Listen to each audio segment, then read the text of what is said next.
Before we jump into today's video, we just wanted to say a few things. One, we wanted to say, obviously there will be spoilers for the show that we talk about in today's podcast, so if you haven't seen the show we're talking about, we ask kindly that you please leave, go watch the product, and then come back. We have a lot of things to say about it. We don't want to ruin those good points for you.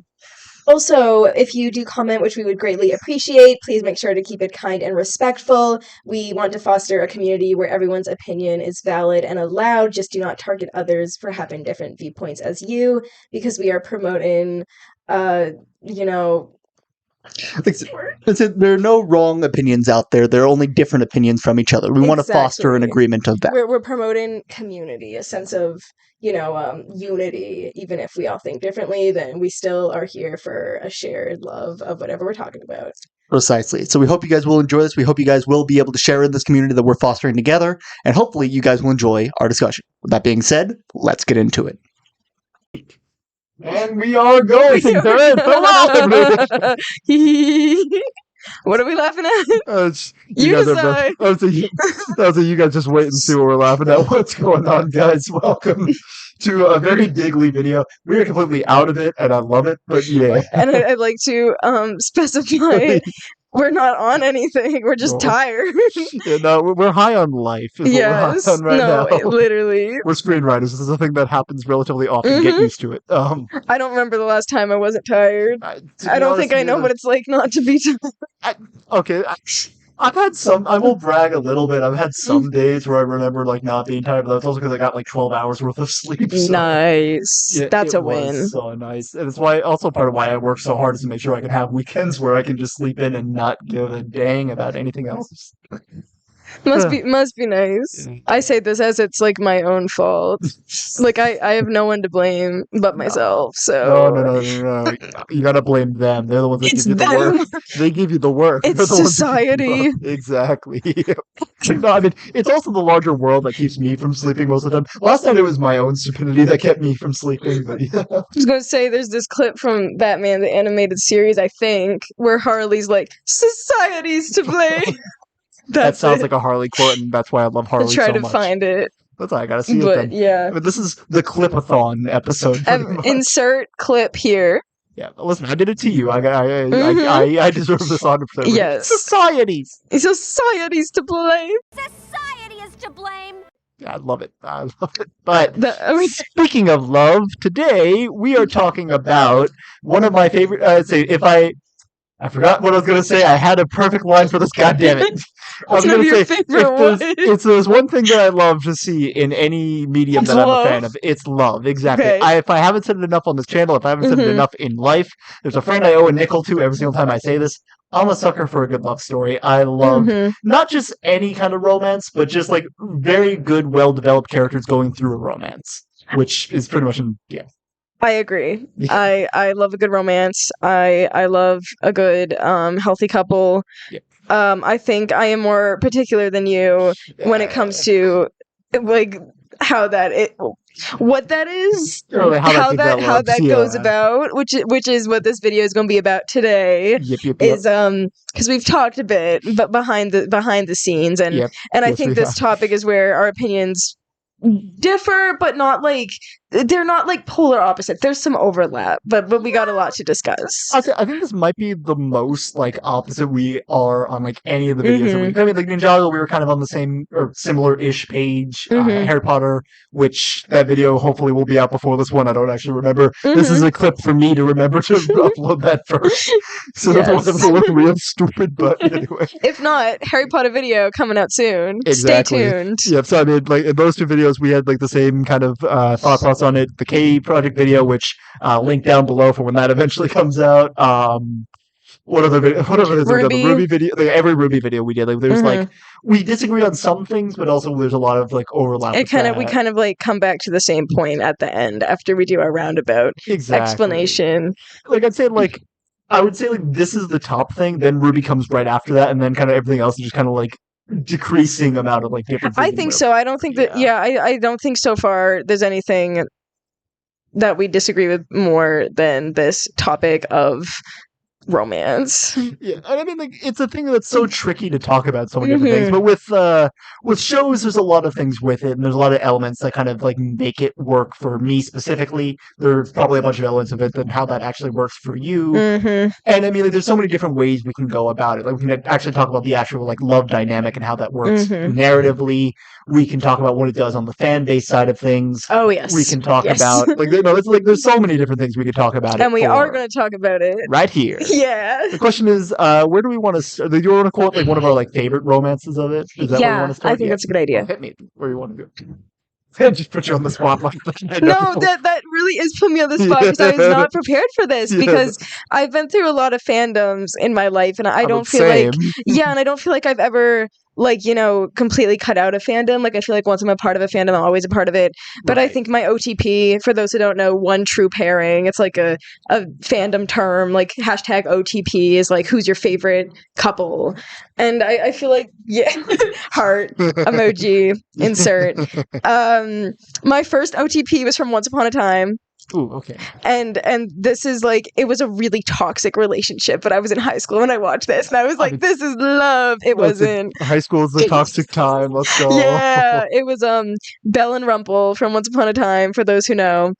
I don't. They were like, they're everything wrong with what I have now. I think as I've like, I guess, quote unquote, matured and like experienced more stuff. Maturity is a weird thing. Yeah, it's a weird concept. But they were like my first, I guess, OTP. They're not anymore. I really like Luce and Amity from the Owl House. Okay, yes, that is something we agree on. That is something we and I'd love to talk more about that. Why that works.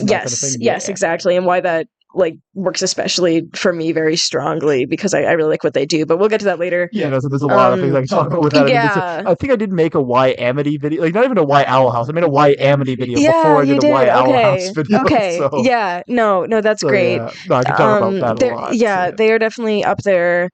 I'm like blanking. I mean, to be fair, I was doing the same. Like, I was thinking about this like before. Yeah. Like back when I had my conscious like still working, I was like, what shows would I want to put on? Right. I couldn't think of them. Okay. I really like Aragorn and Arwen from Lord of the Rings, which is a movie, obviously, not a show. But I mean, still, I mean, like any franchise that has it, I mean, like it still is applicable.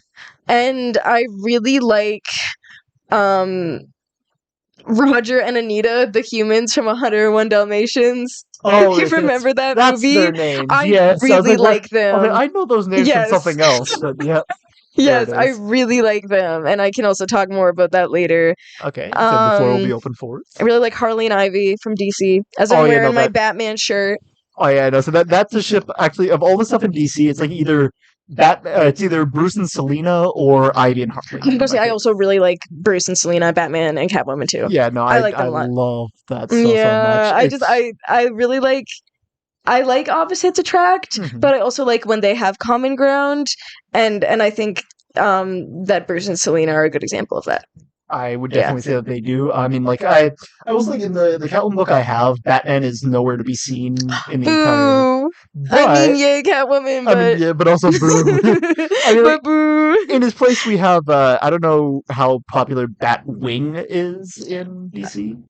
Wait, I'm trying to remember his name. Is that Luke Fox? Yep, Luke Fox. Yes! Yep, I was going to say, I know my Batman knowledge. He's cool. Yeah, no, he's cool. He's very, very cool. I like him a lot in the book, and I like what they do with him, but it's him and Selena who end up getting together in that book. And I like that development. I don't like that. Really? Well, we can get into this later, but I'm not a multi-shipper, which for the kids out there who don't know, that's I guess really broadly defined. It's like you can ship a character with multiple people, like not all at once, which I mean that's fine too if you want that sort of thing. If you're into that, that's fine. You know, polyamory. No shame, great. No shame here, no judgment. Yeah. But I mean, like you're like, oh, this character, say like Catwoman, you're like, oh, I like her with Batwing, but I also like her with Batman, and I'm like, you know, not opposed to either. Like I can't really bring myself to do that in most cases. I'm usually like, you know, Catwoman, Batman, no one else. Like, don't get in the way of it. Oh yeah, no. I can respect that. Yeah. There's some characters like that where like I'm the same exact way. It's like it's gotta be them or like nothing else pretty much. Like them or like we riot. Not Yeah. actually, I not mean, not actually, actually, which no, we no, will no, be we don't talking about encourage, as yeah. well. Do not send death threats Please. to writers. Please, for the love I of would God, think that do wouldn't not. have to be said. Yeah, it's a thing that I feel like. I mean, Hot take. with the communities that I've seen, I feel like it does kind of, unfortunately, it does need to be said Yeah. at the same time. Yeah. I'll wrap up really quick, but I also really like Ron and Hermione from Harry Potter. That's another great one. What other stuff do I like? What else do I watch? Yeah, it's like this is why it helps for me. Of like, I literally have a written down, or not written down, but typed up list of like every show I've Yeah. seen, and I was going through it recently. No, I need to do something like that. I feel like just to like go through. I mean, how do you feel about like say why can I not remember their names? I feel stupid for not remembering their names. Hold up. Well, why can I not remember? It's the main couple of Dragon First. What are their names? Why can I not Callum remember? and Rayla. There we go. Hate Thank it. you. Really? Okay. All right. That's another Which thing I we think is talked another about, thing yeah. we disagree with. Which That's something else I'm gonna love talking about. Then, all right. I'm excited to talk about that. Let's see, what other things do I know you've seen? That I was really big into Yuri on Ice in high school. Never saw Yuri on Ice. So I Okay, can't speak to really that. liked Yuri and Victor and Yuri on Ice. The thing about that is they were not canon, which I'm teaching so many people stuff here. Canon means they're like actually a couple in the series, like in the show or whatever. Like they're actually together. Like it's something that just people like speculate Exactly, or like in fan fiction or yeah, because that's where kind of shipping territory comes in, which you can ship two characters that do get together, you know. But you can predict it. But also, yeah, I think there's certain stuff where you know, like, okay, this is never going to happen, but it's like it's fun to ship, healthy shipping. Then there's other stuff where it's like these are like canon couple. We're going to know from day one they're going to get together, and it's like, yeah, I'm rooting for them, or you're not. Yeah, or anything else along the lines of that. Yeah. Yes. But as far as Bumblebee hasn't ended up on that list so far. I really like Bumblebee, Blake and Yang. I do like them a lot. I don't think I would put them up in top 5. I mean, like I didn't know if we were I mean, I don't know. I don't even know what I don't even know what I'm talking about anymore. Why don't you guys? I mean, never any other shows you want to? Like, I mean, like also for shows I haven't seen. You say your favorites, and then I'll butt in if I think of any more. Okay, I mean, like similarly, like the list is so vast that I've seen so many of them. I mean, they're definitely not as many as I think some other people have, but like I've seen a lot of animes out there, and I've seen a lot of different relationships and that kind of stuff happen throughout everything. I have like animes I would consider like they were the top 3 of like the first ever animes I really got into, and it's like so many animes fall on the same line because just like I have like 20 animes in my number 1 spot because I love them all so much. Can't choose. Exactly. That's fair. But like one of the ones I think was I'm trying to think what was one of the ones I was thinking like there's Toka and Shido, if you guys know Date Alive, the anime that I quote as Alia's death sentence right there, because and we'll get to that also later. But tailor-made to make me suffer. Yes, no, indeed. But that was one of the ones because like, I liked the way their relationship was developed as comparison to every other character in the show. Are they canon? Who you're talking about? I don't actually know. Okay. Because I also never got to the ending of it because it was like I started reading the light novels, the books to try to finish up because the anime ended like a long time ago. There is another season of it that's coming up this year, but I've also just had no time to watch anime lately, so it's like I know what's happening in the season. I think like I'm well beyond where the season is heading, but I don't remember exactly where this one ends. It's also like it's between Toka, the main girl that's like on all the posters and that kind of stuff, and then probably everyone's favorite anime, if you know this anime, Kurumi, who has a clock in her eye. I actually do know who that is. Yeah, that's another character that everyone loves. I love Kurumi a lot. I don't necessarily see a ship happening, but if it were to happen with any other spirit, I think it would be them, just because of the fact that they also are just like they're not like the other spirits. They're not necessarily like drawn around them. Just love the chaotic, dominant energy that Kurumi has. It's just great. Nice. I mean, that's one prominent example. Next to that, I was saying Darling in the Franxx. If people know Hero and 02. Love that ship to pieces because it's just like it was a story of like characters who died and reincarnated over and over and over again and kept finding each other in some shape or form. I just love that story so much. I just love so much of Zero Two's development that made that love story so much more compelling, of Hero rushing out to kind of be like, you're not the monster everyone says you are, which is like I love that story. That's No, cute. I love That's it's cute. super, super cute. I highly recommend. And it's also like it's so nice seeing like the development of like self-harm to learn to love yourself, and seeing how Zero Two kind of goes through that arc through the show. I over love a time. good healthy relationship, unlike my OTP in high school. I mean, it's just, and then that's also the part of where like a lot of my romance picks come from. It comes from a very vulnerable like moment. I've talked about this moment like multiple times on the channel before, but it's like I hit like such a point here that I just needed to feed off like so many like romance stuff like that. And Darling in the France, I cried so hard for the ending of that because of how sweet I thought the ending of that was. I love that. Since Stein Gate's another one on there, you'll see that one soon. So I Yes, won't we talk too much we about are going that to one. watch it. No spoilers. I'm very excited. Yeah, no, that one's gonna be great. It's very much to see your thoughts on that. And then the last two I was gonna say are like last three. I was saying Amity and Loose. We'll talk more Common about that ground. later. Yep. Yeah. Bumblebee again. The We'll talk common more about that. ground. Yep. Yeah. And then the last one is Riaz and Issei, who Not common ground. yeah, it's just there's a lot of stuff I could say about that as well. It's not like a lot of the stuff. I do wish that we saw more of the stuff that I later read from the novels and that kind of stuff, but also like that's another ship that's up there so much for me just because again like I love Riaz so much as a character and again I'll talk about like some stuff I have with like how ships or what I look for in a ship most of the time, why I like them so much. But like Riaz is a character I love so much, and that's kind of what makes the ship for me. Like that she gets so much focus in the show. Nice. Yeah. That's great. Well, I think we got pretty good lists. Yeah, so just if people wanted a good sense of kind of like the kind of like things Who we are. exactly. Yep, In a there's pretty nutshell. much it. Yep. Yeah. Which also kind of like the genesis of this video was just me looking through like so many of the different shows that I was into and just being like, that has a ship like that, that has a ship like that, that has a ship like that. Man, I have a lot of shows like that. I mean, like I get to go through a list of similarly of that of like there's like Sekirei on that list, Heaven's Lost Property, which I just showed Alia a clip of a second ago. That show's on there. Girls Bravo, Nande Koko ni Sensei, Rascal Doesn't Dream, a whole bunch of stuff like that. I love all these shows so much because I like the way they deal with the elements of love and kind of like the way they handle certain elements of that. So I guess like from there I should ask like what is it about love that you look for in a show? Like what is it like what do you look for when you're expecting to see like a romantic element? That's a really good question because I'm definitely a sucker for really cute, wholesome romances. Same. I love them to pieces if they're done well, which for me, I think the criteria is very different than you. Not in a bad way. No, of course not. Of course not. Yeah. I don't look for shows that are romance shows. Like so intentionally. yeah, so like if there's a show where it's the whole story is about like this main couple getting together or like kind of a will they won't they thing. I guess like romance as a genre is like that's not what interests me. What I like is a good couple in a show, but their romance is not like the central plot, and it's also not the main plot of like either of the characters. So like you were talking about with Riaz,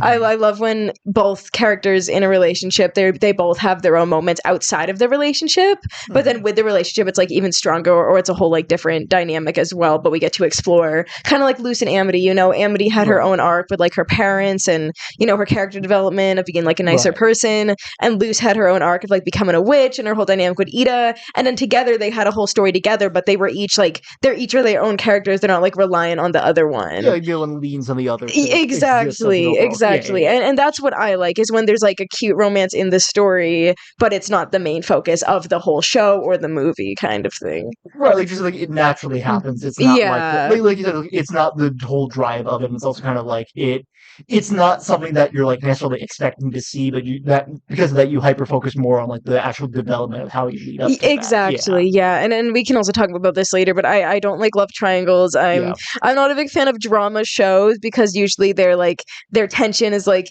will they won't they. I don't like will they won't they. I'm like if they're going to get together, just make them get together. Tell me now. Just do it. Like why are you wasting my time? I mean, see, because I like that a lot. And that's where we differ. Yeah, mostly, that's like the main thing that because like I like that just because it's just like it feeds into the shipping wars a little bit. Like I've seen shipping wars get toxic, but I've also seen like the good of having like shipping wars and that kind of thing of just like. Well, what do you think the good of the shipping wars is? discussions like what we have here Mm-hmm. is the good of it. Mostly, it's just kind of like those little banters of like, man, I could see these characters getting together, and it's like I like the conversations of like, oh yeah, I could see elements of this character like getting to like this character, and this what good is brought out in them from being with this other character, and that kind of those kind of discussions. It makes me grow to appreciate the character so much more, and it makes like I feel like I like Sun so much because I did look into the Black Sun From ship and that Ruby. kind of thing. Yeah, Mm-hmm. but otherwise, I in my own heart, I always knew it was going to be I knew it was going to be Bumblebee. I wanted that to be the ship. And that kind of thing. But also, like, if it was going to be Sun, I wouldn't have been opposed to that at all. And here's the thing: is I'm not going to like if someone like ships Black Sun, which is Blake and Sun, I'm not going to be like, you suck. You have to ship the canon ship. How dare you? Yeah. Like, I don't participate in shipping wars. I don't usually participate much in fandoms in general online anymore. I used to a little bit. For that reason. Yeah, but mostly for that reason is because it can get toxic, and I think that's unfortunate because there's a lot of really good people underneath, and like you said, we're able to have like actual civilized conversations. But when you're anonymous online, it's very hard to find like people who'll be like, no, like your point is. Most people are gonna be like, your point's wrong. I'm right. Here's why. Or they won't even say here's why. They're just like, I'm right. You know? And I think putting that aside, I definitely think it's fun to ship. It's fun to like, I like this obscure ship that no one else likes, but like that's great for me. And I like that. I do like that. And I definitely am a supporter of shipping who you want, that kind of thing. Right, just like the way they develop it in the show of like the Willy Wolf days where you're Yes, I don't like I like the fandom part, like do whatever you want. The show part is what bothers me because I feel like a lot of stuff like beat around the bush too much. I'm like, especially with I'm trying to think of a good example, but shows like I guess like Friends, if you've seen Friends, like Ross and Rachel in Friends, we knew pretty much from very early in season 1, okay, they're going to end up together. But then they get together, they break up, get together, break up, and it's like it's on and off, and then they date other people, and I'm like, just stop.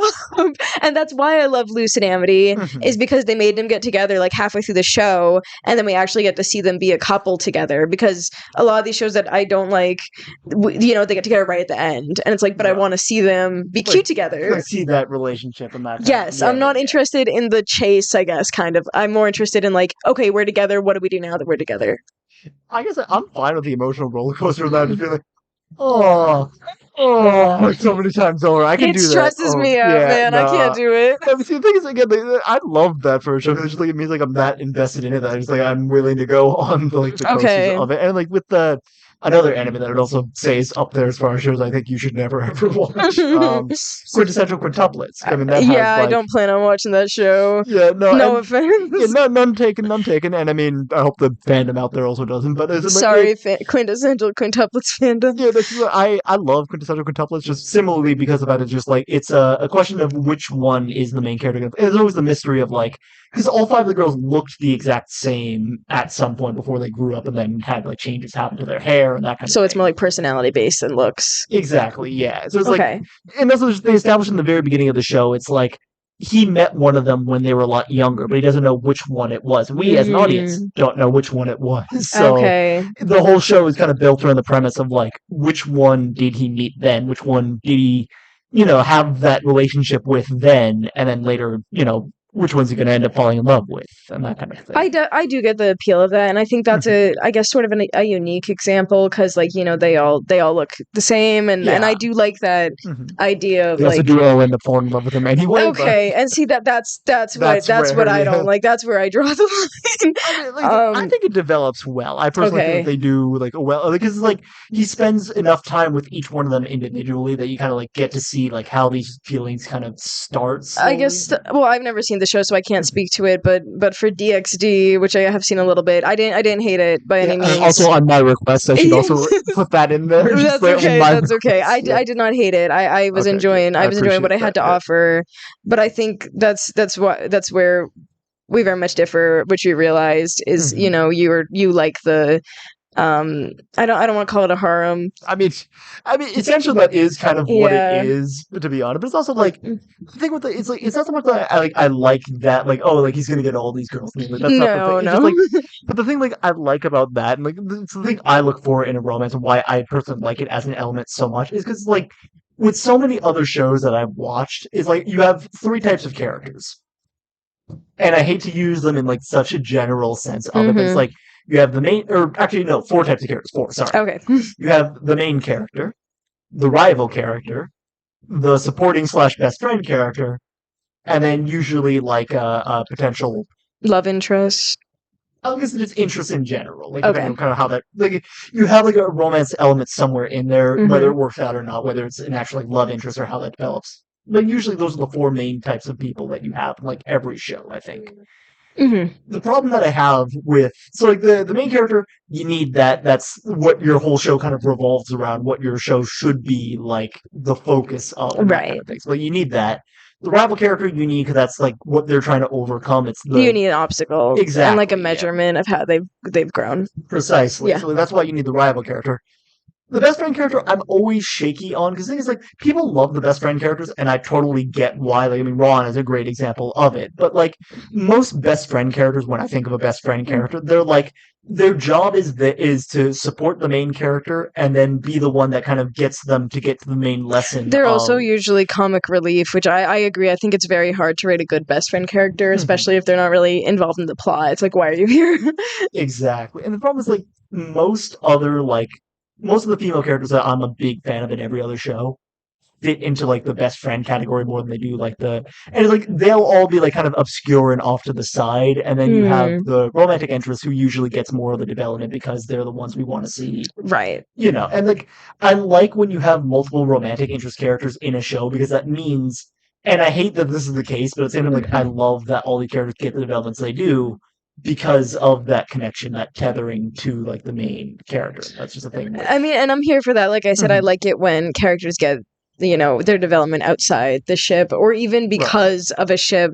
Like I don't like when they change themselves for like their love interest or stuff like that, or like become a different person. But I like when they can grow because of like knowing them. I like when characters can help others grow, whether that's a ship or not. But I think my biggest thing with stuff like DxD, specifically DxD, okay, we'll be honest here, specifically DxD, is that I don't like the main character. Which is fair, which is 100% fair. Issei's a perv, and I love the voice actor who does Issei, but at the same time, he's a perv, he's a creep, I fully admit to that. And he doesn't, he can get development, but you said at the end of the day, he's still a perv. Yeah, no, and he pretty much stands by that the rest of the series, whatever, it's funny, but like at the same time, I feel like the girls are so much better than him, and so this is kind of a relationship where it's like I like Riaz, I like Asia, I like them a lot. I like the girls. I like them with like who they are without him, but then who he is without them, he doesn't stand out to me, and so I feel like if like say like Issei and Riaz doesn't personally work for me just because I don't like Issei, and I think like I said with ships, like both of them have to be like I like both characters outside of the ship for them to come together first. So that's my problem with a lot of is it harem or harem? Why can't I? Either or. I don't know. Have said both, and I won't even say that. I feel like a lot of romances don't work for me because usually the main character just isn't good enough for the love interest, but then the like narrative like kind of forces them together. I guess an example would be like the Transformer movie with Megan Fox, if you've seen it. Nope. And I actually haven't seen it either. Okay. Still taking shots at it. Let's go. Yes. It's kind of the idea of the everyman, if you know what that is. I'll explain to you, and it doesn't have to be a man, it can be anyone. It's kind of like they're the boring, they got nothing going for them, kind of. They're like a generic, guy or girl, hence the everyman. Yes, like people can kind of put themselves in their shoes, and then they get like, if it's a guy, they get like this like smoking hot girlfriend who's good at everything, and it's like, how did you get that? And I do like some cases where it I guess like Who Framed Roger Rabbit, like Roger Rabbit and Jessica Rabbit, if you know them. Yeah, no, I like that because they made it very clear why she likes him, and I think that's cute. But I'm sorry, I'm going off on this tangent. No, I mean, it's not a tangent. It makes sense for where you're okay, going. Good. Thank you. I hope this makes sense. No, it makes sense to me. Yeah. Thank you. Thank you very much. Thank you. Yeah, I don't like it when a character gets together with another character because the plot is like, oh, the people watching will be like, they'll see themselves in that character and be like, man, I can get like a smoking hot girlfriend now, even though I got nothing going for me. I can be an idiot like this guy. Right? It's like, I don't have to do anything and she'll like me. I can be mean to her and she'll like kind of thing. Which again, it doesn't have to be a man. It can be anyone. No, I get you. Yeah. I get you. It's like with EC specifically, I'm gonna say it's that's the Issei's an everyman. I'm sorry. In a sense, yes, he is. For like a lot of the hormonal like teens. I mean, he's got stuff era, going for him. So he's got powers. He does. And it's also like the thing I always also love about Issei, and I'm gonna ask this question. I totally know the answer to it, though. You don't mind if I spoil the ending of season 1? I don't mind if you don't mind. Okay, yeah, no. I mean, I don't care. At this Okay, point, I've wanted to spoil this for the longest time, so I could finally do this. All right, guys. Spoilers for DxD. Hang on. Okay. Oh, I gotta emotionally prepare for this. Yeah, no. So you remember the guy that we saw at the end of the last episode we saw, right? The guy, the red jacket guy. The one with the knight? No, sorry. No, wait, I don't. Like literally the last. Like, it's been a while since we've seen the episode. Also. Okay, so it wasn't the priest, right? Not the priest. Okay. No, you thought it was the priest when we saw it. It was the guy at the end. That guy. Okay. He is not a priest. He's not the priest. First off, that priest does keep coming back, and it's so annoying every time he does. But yeah, that was not the priest at the end. That guy. His name is Riser Phoenix. It's a cool name. Yeah, no, I want that name. He's not an everyman. Well, I mean.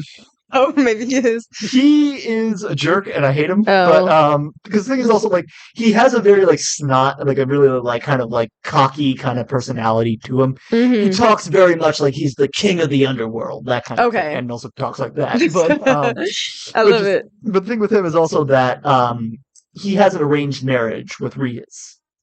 Oh, that's who she was talking about. Yeah, because she was thinking about that she has an arranged marriage with him and she doesn't want to marry him because she doesn't love him, obviously. Oh, so she doesn't have a dead boyfriend. No, she doesn't. I was hoping to keep that up until we saw that because that was one of my favorite developments, but now that, we're not going to be seeing that, I'm going to spoil that 100%. Okay. But yes, I didn't call it, guys. Yeah, nah, sorry. Well. But yeah, so she was in an arranged marriage with him and she like tries to do multiple things to get out of it. She can't. So eventually what it comes down to is in Hell, they have, or in DxD specifically, not just in Hell, they have a system called the rating games, which are basically just like a devil team versus devil team.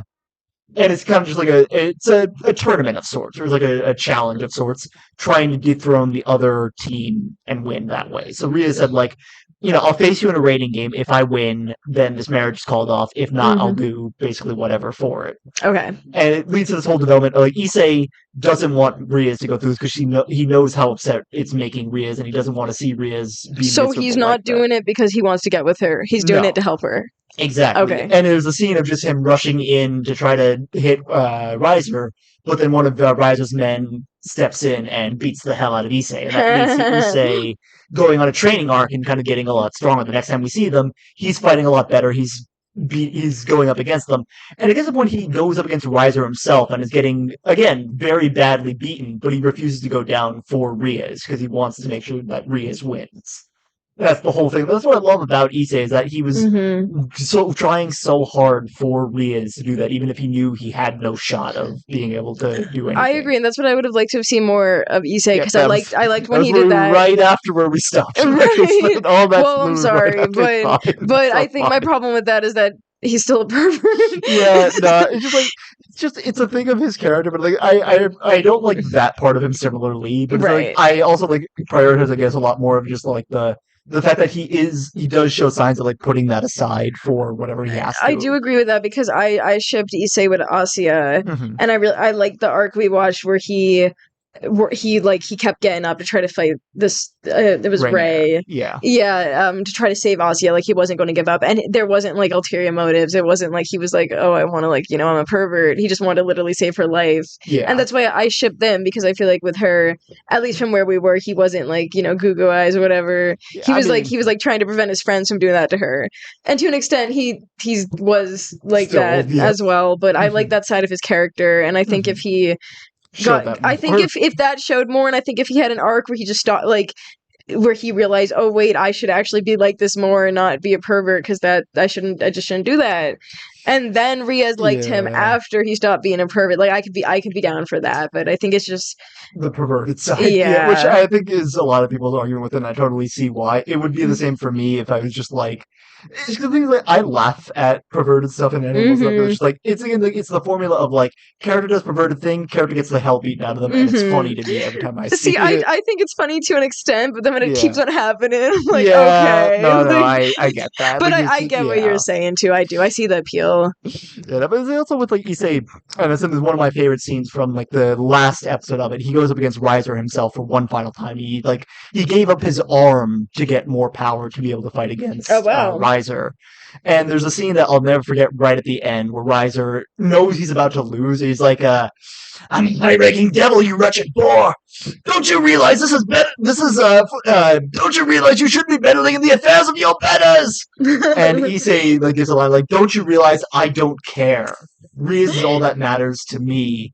And just the fact that you'd force her to marry you when she clearly hates you, well, that's reason enough for me to take you down, and then takes him down. Her. And you hear the impact of that punch, and I felt like, yes, Issei, yes! Yes. And that seems so great with like the music, all the kind of stuff, and I love moments like that. That moment is what won Riaz over for Issei, because of the fact that he was willing to go so far for her. I can see that, and that does sound good, and I appreciate that a lot. I do.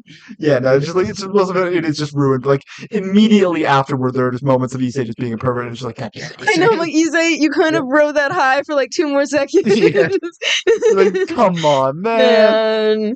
I think we can kind of chalk that up to the humor of the show too. It's like, and it's not just that show. You know, there's a lot of shows that have to undercut important moments with humor, with like that, or with like fan service, which is definitely a hindrance to actual character development. So I can get that.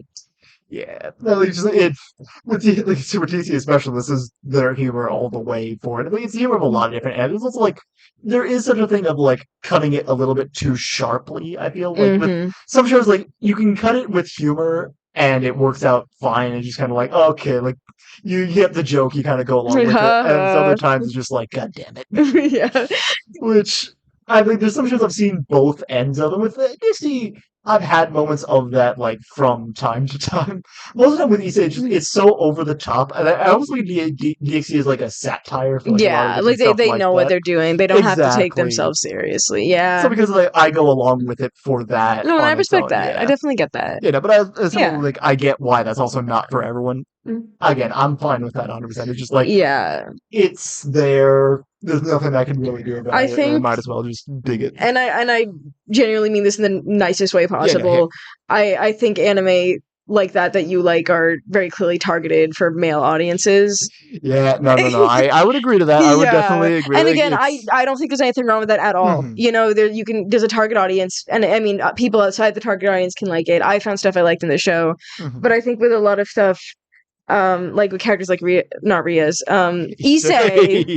Issei, especially with a lot of like, you know, like quintessential quintuplets, a lot of girls who are the love interest. I feel like that's very clearly targeted for, you know, male audiences, which again, there's nothing wrong with that. But I think from like my perspective as a girl, it's interesting. Yeah, I mean, like I think like it's the fan service part for me that's always like, oh yeah, that's definitely like I know the audience just from that. Yeah, it's also like what I like about DxD and like what I like about like the. Because things like I also kind of jump into like love triangles a little bit. It's like most people when they think of love triangles, they think like, oh, A loves B, B loves C, C loves A, and that's kind of like how they think of that. Like no, I see love triangles totally differently. I see like A is at the top, and then you have B, C, D, E, F all at the bottom. That should make up the bottom line of the triangle, all pointing up toward A. Okay. And it's just like so it's like a love it's pyramid. I mean, it's still technically a triangle because I mean, you're filling out the bottom line, and then you just connect everybody. Yeah, exactly. So, that's I mean, so funny. Technically, that's still so funny. It's like a pyramid. That's a 3D triangle, right? I guess it's a pyramid. Yeah. It's a love pyramid. So just what I'm down for with like what I like about that, why I personally think that, because like I don't like the idea of him like having all of them. Like I want to see the path of how he gets to like one of them, like see the path with that. But it's also like what I was saying before, also of like the 4 types of characters. the unfortunate thing is, like, most of the female characters in every other show that I've seen that's not like that don't really get development. Right, like they're Like, just a love interest. Exactly. Yeah. That's pretty And much that's all they definitely where I are. have a problem, is when there's the characters like, that's your only role. You don't get anything else. And Yeah. You only exist there to motivate the main character to get this. It's kind of like the plotline. prize, you know. It's like if you're good enough, if you beat the bad guy, it's like This you get the girl. Yeah. Kind of, you know, like that old stereotype, which I think in some ways it can be cute. Like, I don't think it's cute at all. I'm just like, Oh. it's so overdone and so tired of it. Interesting. Yeah. Okay, because I mean, I was trying to think of an example actually that I think is have cute no now love for that now that I whatsoever. think about it.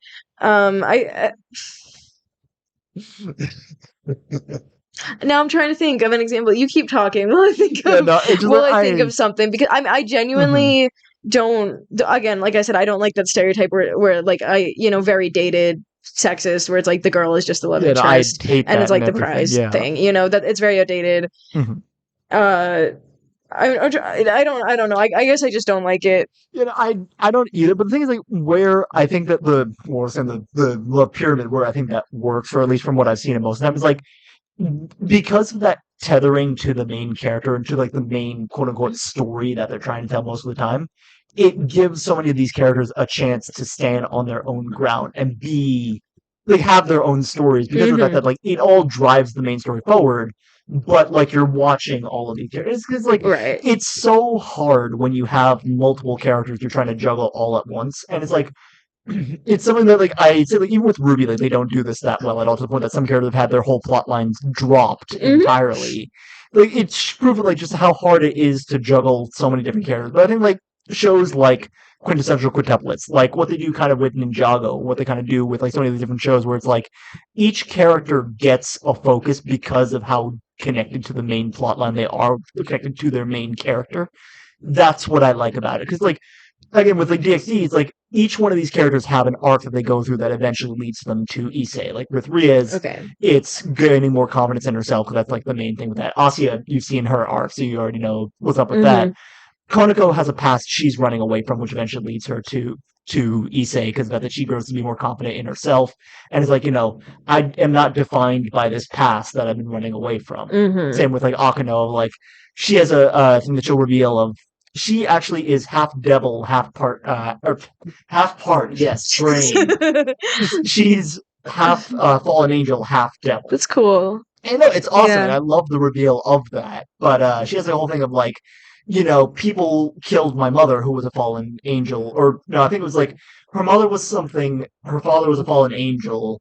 They killed her mother because of the fallen angel connection, and because that she hated her fallen angel heritage and her father because of that. And then Issei kind of got the two of them finally talking again, and that's the that happens with that. So it's like, but you don't get that when you don't. And it's like, I'm frustrated by the fact that that's the only way we get it, but it's also like, I'm so blown away by the stories that we get from these characters that I end up loving it anyway. Like with Quintessential Quintuplets, also, like, all 5 of the girls have such, like, okay, I lied. 4 out of 5 of them have such distinct personalities, and that we get to see so much of them that it's like, man, like, you get to see like how they develop from the start of the show, and you get to see these like beautiful storylines with all 4 of the 5 girls. That's really, really interesting.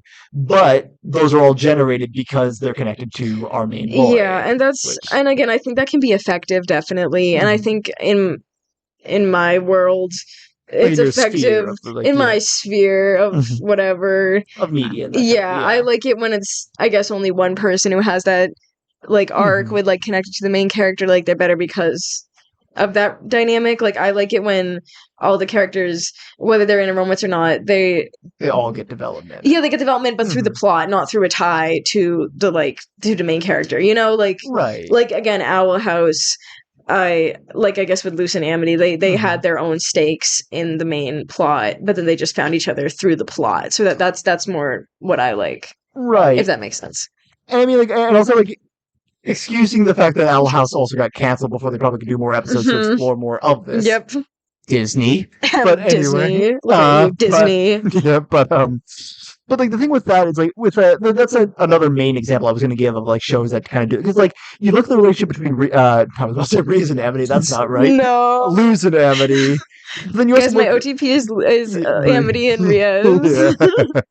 Listen, I'm into it. But anyway, but listen, with Luz and Amity, but then you look at characters also like, say, Willow or like Gus, and they're kind of like development. They get development throughout the show and that kind of thing, but it's like, in the grand scheme of it, it feels very muted to me. And I think with Amity also, it's like, I love that she gets development. I love her developments with, I get the two of them mixed up all the time. It's Alador, right? Her Alador, dad? yeah. Yes. I kept calling him Darius in my discussion video. No, I felt so bad Darius. about that. Yeah, so is the cool, the one of the Coven witches, him, right? Darius X Yes. No, I don't know their names. Darius X Alador. Yeah, I was gonna say no. I was gonna say listen, I do the same. It's just, okay, but like, I love that development with Amity and Alador. Like, I love the divide between her and Odalia and that kind of stuff. But at the same time, it's like, by the time we get to the end of the series, that plot line doesn't really feel. And it's like, part of that I want to excuse on the fact that, you know, the show got canceled before we really got more episodes to show that. But also, like, it doesn't really feel like they did enough with that plot line at the same time. And I think I definitely would have liked more. No, I would have too. And I think just in general, I would have liked more. But it's also like, where really are you going to fit that in? It's like, I do appreciate like the episode with Luz talking about her dad with Amity. That scene, yes, that was really good. Like, that was a great episode, and it was like, and it showed that Amity can stand on her own without without Luz being like the focus of things and that kind of thing. And it's like, I do like that Luz didn't make the story all about her when she did reveal the stuff. Right, but she adds to it, and that's what I like. Right, like, and I like that, but at the same time, I feel like they couldn't have had that episode without that element. Like, could you imagine that episode without that Luz element? Like, that Luz element cut out entirely. No, I can't. But I think that's different in a way, though, because I don't think Amity with her dad, it wasn't dependent on Luz, but Luz like helped elevate the plot of it. You know, I get that, but it's like, it's like, again, like, I'm trying to imagine, like, if we could have had just like an Amity standalone episode without that Luz plotline entirely, like, would that have worked as strongly? Or no, it wouldn't have. And but, that right there is what I'm talking about. But at the same time, I don't know. I just it's because it's not focused on the romance though. Like Luz helps in it, but it's not like because they're together this happens. You see, I mean, like, I look at it narratively. It's like, because of the fact that because of that Luz and Amity have the relationship that they do, that they're able to have that tender moment that makes that scene so impactful. Oh right, no, that moment definitely. So like, that's what I'm saying is, like, if we didn't, if the Lumity relationship in general didn't exist entirely, we wouldn't have gotten that plotline, and that's my issue. But also where I really like kind of the way that that's explored in other shows of like, if it weren't for the ship, we wouldn't have gotten scenes like that for Amity to get that development for her, if that makes sense. Right, and I guess my thing with that is I like that because they're already together, you know, and I feel like with your examples of like, you know, they get this development because of the main character, like with Issei, and then they fall for him because of that. I think that's with him, like, directly right. I feel like that's different than this because this is like they're already together, so of course they're going to help each other. But it's not like they do this and it's like, oh, now I'm like. Well, I mean, it's strengthened. I don't know. I feel like my brain's like they're missing a wire or something. And listen, I feel that way all the time. But it's just like, that's my thing with it, though. It's, like, it's stuff like that, where it's like, if you just remove the romance element from it, then I don't think that scene would have ended up in the show, is the problem. Right, and it wouldn't. But that works for me because they're together and I want to see what they do together, you know, and that was kind of my thing. Right. But I get what you mean though, that like I guess Amity doesn't really have a lot of moments that where like she just can. hers. Like even like the scene where like Luz was nowhere in the episode, like the episode in the school with Amity and Willow, like that scene was also a development of like stuff moving forward, Luz's main story and that kind of thing. And it's just like, that's my issue with so many of these other things of just like, the characters can be interesting on their own, and like the shows can like make spin-offs on just Amity and on just so many of the other characters, and I think that they do really, really well. But the thing is, just because of the fact that the show has to move so fast, that you really don't get those moments to sit alone with these characters for long. Yeah. Which is why, like, I like shows like, again, like DxD, like Quintessential Quintuplets, because they give you moments to really get to know these characters within the show itself, like, rather than branching off outward. And that's kind of what I like in the romance element of so many different shows. That's fair. Mhm. That's very fair. Yeah, no, just like that's. If anything else that I want to get across in this video, that's the main thing. Like, it's not so much just like, oh, I want to see people kiss. I want to see like. It's just like no. It's like I love these shifts because of the fact that it gives us such a great chance to get to know these characters, and it gives the writers more opportunities to put these characters in the spotlight to then progress their plot lines forward. Yeah, I am interested. Yeah, sorry, you go. Yeah, but I like when characters have their own stuff going on outside of their relationship, but then when they find each other, they help each other, and they're better like because of it, but they still are their own person. And then I like to see where they go from there, like how we get to see them actually be a couple. Because again, like a lot of shows and movies, I feel like, like kind of back when we were talking about where it's like you get the girls, like movie's over. I'm like, okay, like you're together now. I want to see you do cute stuff together. Like you want to see like that. Yeah, because there's some couples I'm like, you get together, I'm like, I don't really see you being a couple, and Like, we're never going to get to see it. Yeah, like I guess an example of what I'm talking about would be How to Train Your Dragon, which I think does it very well. Because with Astrid and Hiccup, because I feel like Hiccup is kind of an everyman in some way. I almost fall on my chair. But they do it really well because he actually, he gets his own development with Toothless and becomes such a good character. And then Astrid likes him after he gets his, development. Like I guess like the every moment that I don't like would be if Hiccup from the start of the movie got together with Astrid. Like, right, exactly. Where he's like, oh my god, I love her, and he's like this clumsy little thing, and then she's like, I like you too. I don't like that. But that's scaring me. Exactly. But what I like about them is that they, she has a reason to like him at the end, and then in the other movies we actually see them as a couple, and that's that. I like that. Yeah, which again, I can especially as someone who like now my brain is flashing to so many different moments of like the da da da we're dead, we're dead. There's so many scenes like that are just flashing in my head. Of that, like, it is such a great ship. And, like, such a good movie. The movies are great, but again, it's like like it all brings it back to like. Astrid, I think, could have gotten her own movie and that kind of thing. I'm not going to go in a whole rant of like, oh, give us an Astrid movie. And she did get a lot of her moments in the shows. Did she? I actually haven't seen all the shows, but from what I've watched, yes, she did. I haven't actually, yeah. Okay, I saw, like, the Riders of Berk and that kind of stuff, and, like, she had, like, a lot of moments, but at the same time, like, again, like, a lot of it does feel like if... tied to Hiccup. Yeah. Which is just, like, I don't like... Like, I do and don't like... Because, like, I like that we get those scenes and that kind of thing, but again, like, if Hiccup wasn't there in the story, we wouldn't have gotten this, and that's what I don't like feeling. I think with Astrid, I think she definitely falls into the trope of like she's just a love interest, but she has so much going for her. She had so much like, in the first movie. Right. So it's like, okay, you're really interesting and cool, and I'd like to know more of you. Mm-hmm.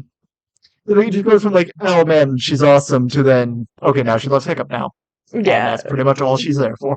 Well, I mean, to a certain extent, but then, in the other movies in the show, she does do stuff and gets her cool moments, and it's not all about Hiccup.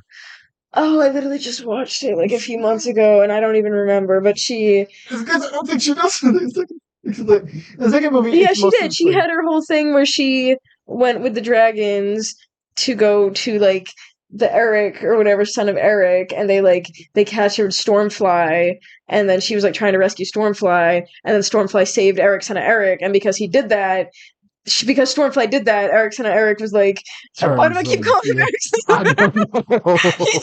I don't know. He turned good because of Stormfly, so that wouldn't have happened without Astrid, so she had her own little subplot that Hiccup was not involved in. Okay, no.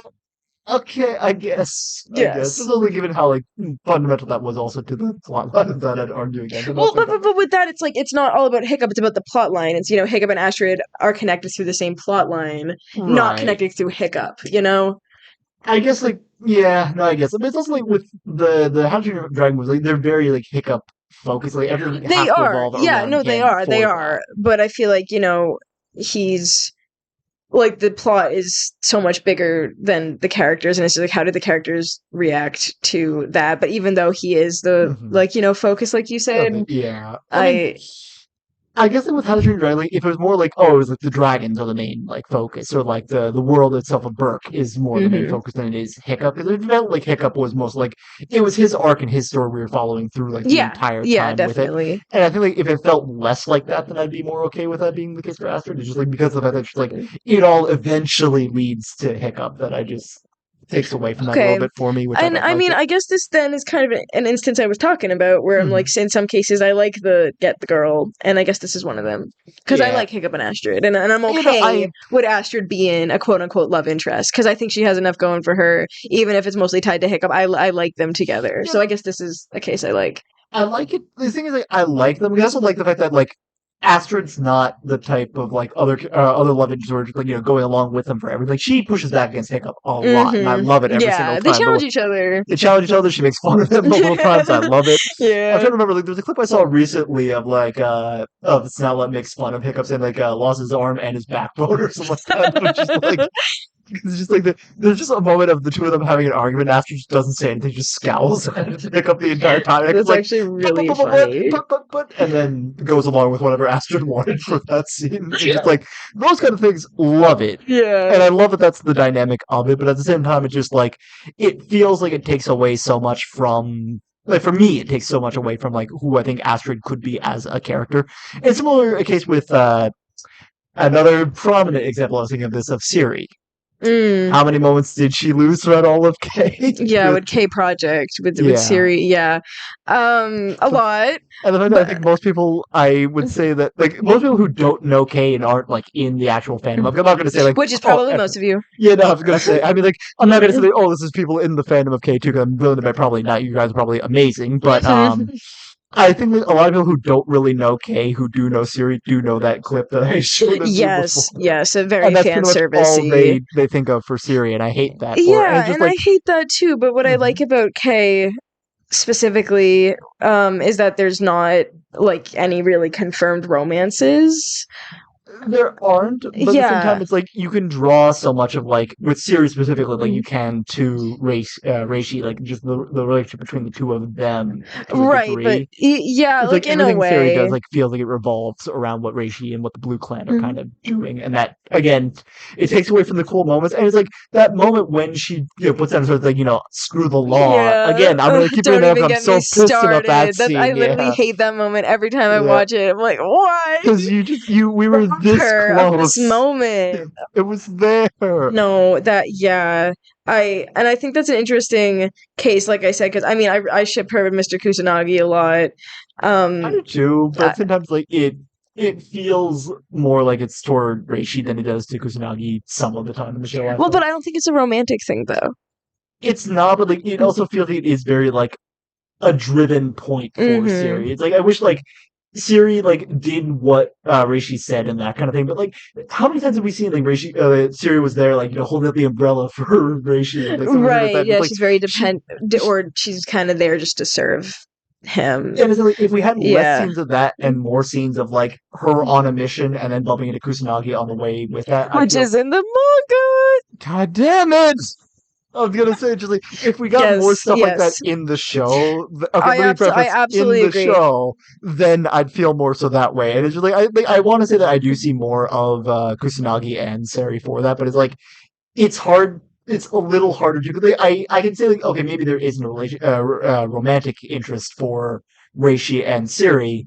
But it just like has a lot of stuff in it that I think like the brain kind of. I think it has a lot of undertones, and I think also Kay does a lot of queer baiting and a lot of like baiting in general, and I would say so. And which again, like I like how there's no relationships. I which is kind of interesting because I just said I don't like the will they, won't they, whatever. But I like how romance is never the main focus, and it's like you just ship whoever you want, but the show doesn't. Really like characters aren't driven by romance, like there's none confirmed, And Right. it's like if you want to see romance in it, you can, but like that's not the main thing. Like you don't have to. Like your own brain draws the Right, conclusion exactly. rather than like the show forces it Exactly. on The you. show's Yeah. not like forcing that on you, like you said. You can do that if you want, which is it's fun, and I definitely ship characters in there. And I actually think Siri and Kusanagi are canon though, because the wiki says they're canon. Does it? Yeah, but You mean like the K wiki or the shipping Yeah. wiki? Because there's two wikis for that. the shipping wiki. The shipping The shipping wiki says they're canon. canon. Really? Yes. Which I mean, I love, No, I love them too, but and I again, want it's them just to be like, canon. But I get what you're saying with Mhm. with Reishi specifically, because that's what I don't like about that, is because like she's one of my favorite characters, and it's so everything she does is dependent on Reishi. Yeah, and again, like, that's my issue with like so many characters across, like, I mean, I'll say specifically in anime, but like, even like Yeah. outside. I mean, like, also like, I guess side debate. What would you consider Avatar as far as like the anime like cartoon spectrum? Where would you consider that? Cartoon. Cartoon. Okay, and we will leave it at there because the fact that like I don't really know where I see it myself. It's kind of like I could see it as either or, because like it has some like anime like tropes and like stuff like that in it, but at the same Yeah, time, like, it's inspired by anime, but it's not made in Japan, so it's I was gonna say, like, however you want to consider, like, Yeah. even that of like how much, like, that one. I was thinking about it this morning, and I was like, oh, that's a good example of one where you don't really have that. Whereas, like, Katara has a lot of like development, not necessarily. I completely agree. I love Katara. She's my favorite character She's in great, Avatar. but at the same time, it's also like that also kind of somewhat leads into it a little bit.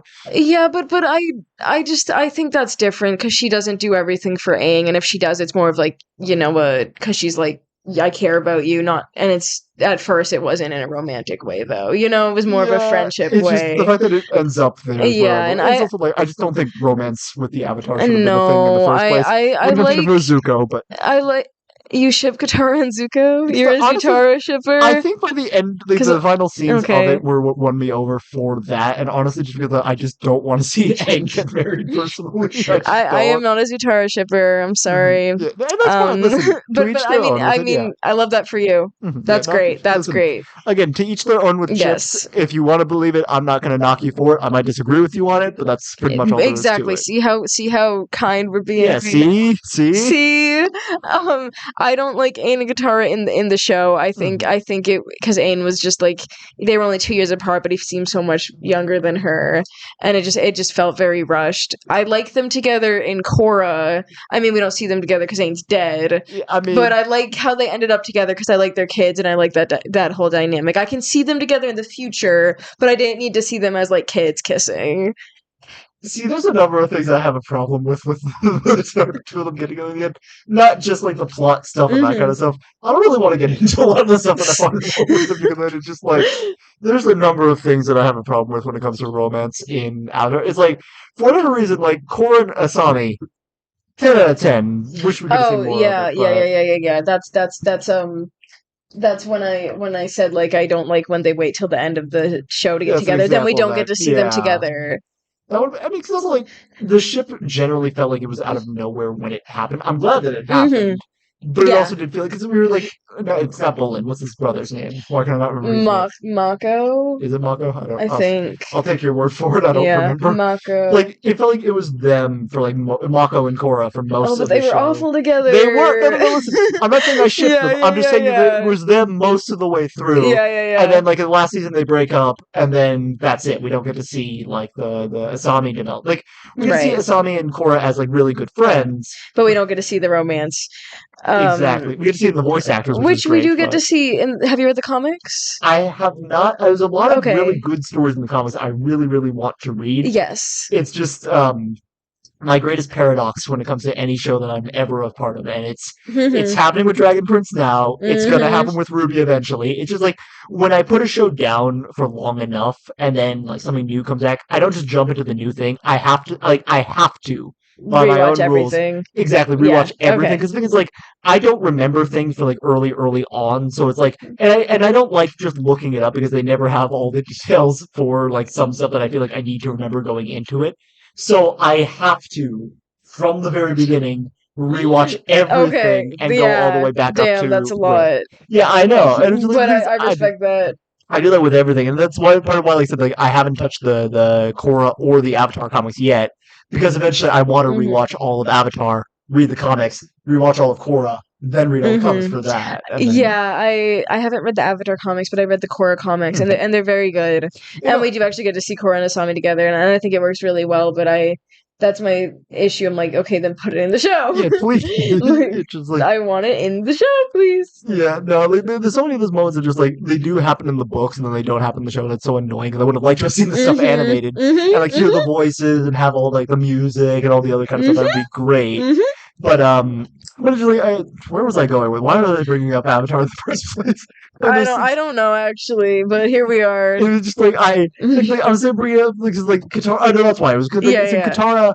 Like I was thinking of her originally as like an example of like someone who wasn't necessarily like she had enough that she could be driven. She as stands on her own. She Yeah. she absolutely does. She has her own arcs and stories that aren't tied to her relationship. Yeah, but at the same time, it's like it sometimes.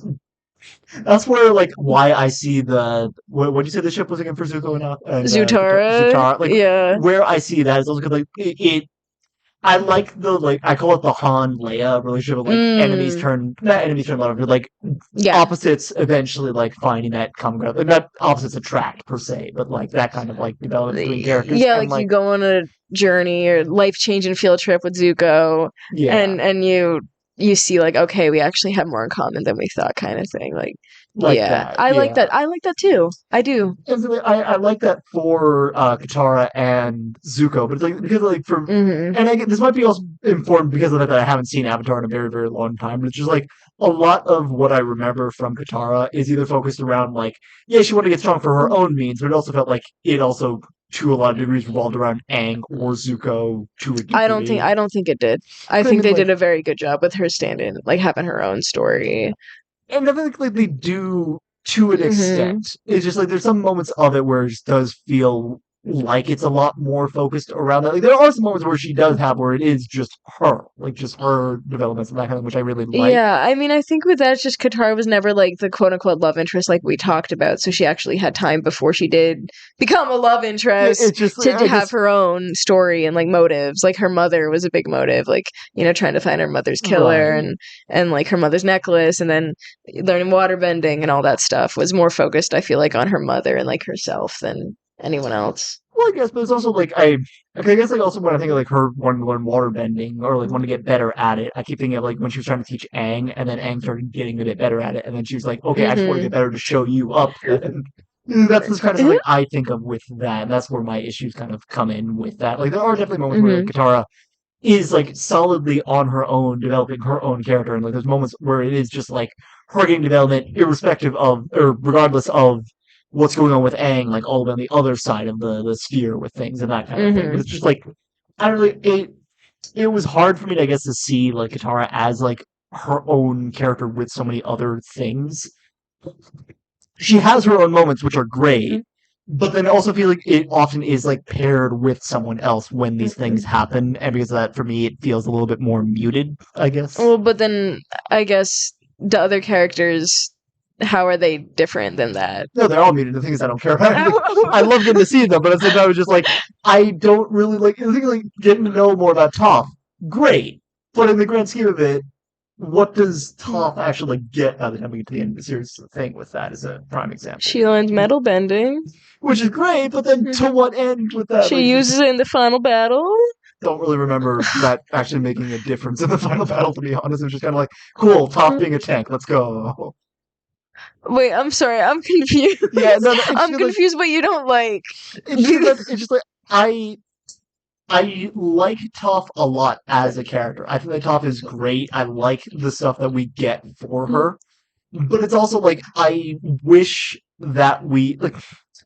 It's tough to say like just necessarily like, oh, I want more, because obviously like there's a lot more from the characters that I want, but at the same time, just like it reaches a point of like Toph, not so much that she's like a non-character, because that's not what it is at all, but it's just like it reaches a point where just like she's on the team of supporting like the plot and just like a plot element in making sure things go ahead rather than just like a character that's doing stuff of their own, kind of just doing their own kind of thing with it, you know? I mean, yeah, she didn't really get a lot of big moments for sure, but I mean, I liked her struggles with like people underestimating her because she's blind and having to like rise up and all that. But Which is yeah, great, she but- didn't get a life-changing field trip with Zuko, which is like a running joke in the fandom. I mean, I support the joke. Yeah. Because I mean, like, just I think that Sokka's trip with that was great. Just that's rough, Mhm. buddy. That's rough, buddy. We got so off topic. I mean, it's just like, that's one of the things out there. Just like it, there are characters where just like it. It feels like a stupid argument to have of saying like characters who don't like have anything to do with the plot don't get developed. Well, no, because then they wouldn't be in the story. But it's just like Right. I like those characters who are like they had no business being a And part they're of the just story, here. and they're just here. And they're my favorite characters by far because it's just like I like the fact that they have no reason being there whatsoever. They're just there to pretty much do their own thing. And like if it works out for the plot, it feels more like accidental than intentional. Whereas most other characters, it feels kind of like the plot kind of needed you to be here to do this thing to help move things forward. So then it just takes away from everything for me. And you think Toph was the latter? Yeah, pretty much. Okay, I guess this is where we disagree then, because I don't have a problem with Toph or Katara, yeah, and I think they both stood on their own. They have moments where they stand on their own. Like I don't want to say that they don't have like any moments. They have moments, and I like those Mhm. moments a lot. It's just like I wish they happened more frequently than they did. I guess is my main thing. Okay. It's kind of like it feels like oh they had a moment where it happened, and then plot happens. Plot. Isn't that how all shows work? It is, and the thing is, I don't like that stuff. I don't like that. I hate that in most other shows.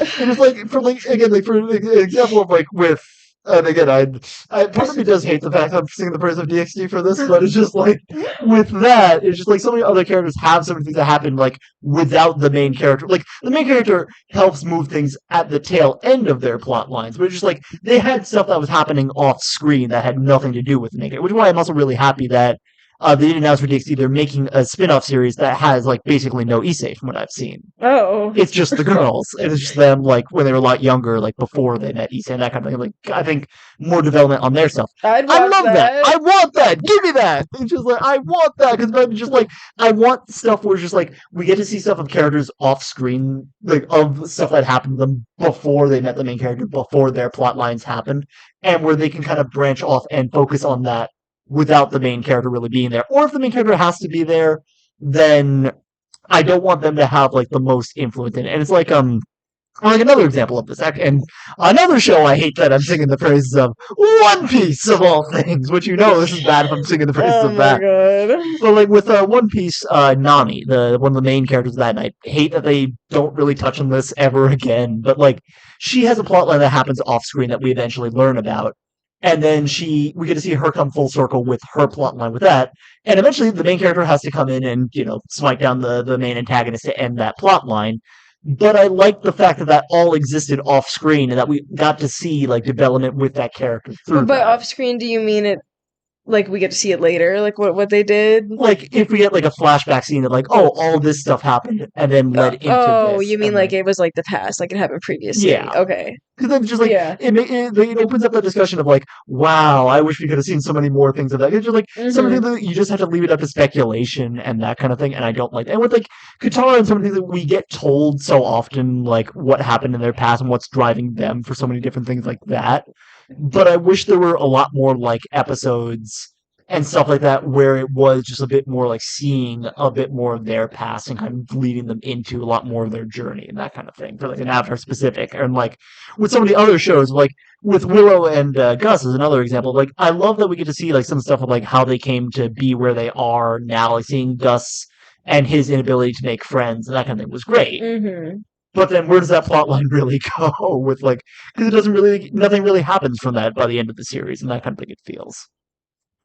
And again, like, I want to blame that partially on that we don't get more episodes, but still. So you're saying you want characters to have their own like arc separate from the main plot, and then it has to have a resolution. Or like something of a resolution. Okay. It doesn't necessarily have to have a resolution, but basically, yeah, I want characters to have their own like plot and stuff, which I know is hard to do. I know. It just I love that. I love when characters have their own plots that have nothing to do with the main character whatsoever, and it's just like it's great.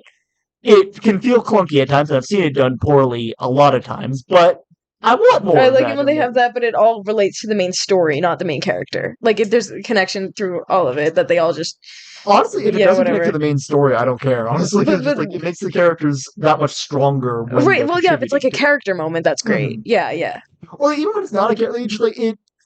I want things for characters that way. If like it, characters feel like they stand alone even when they don't get those reveals like their past and that kind of. They're characters where they have personalities that make them stand on their own. Even if they're like rapidly involved in it. It's just like I like feeling like a story can have like 5 different stories happening all at once. It's just choosing to focus on one, but leaves the imagination open to be like, hey, here are these other characters that have their own interesting stories and that kind of thing. Right, but then I want to see them. Yeah, I want to see them too, but at the same time, just like I feel like so many shows like they build up like, oh, here's like little snippets of it, and then never show it, rather than just like hinting at it being there and like leaving it open a little bit there. It's So like you would rather they hint at it and don't tell you than give in little tease it, teases and then never Yeah. showing you. pretty much, exactly, yeah. Is there an issue? Is there an No, issue? I don't have an issue with it. It's just the reaction.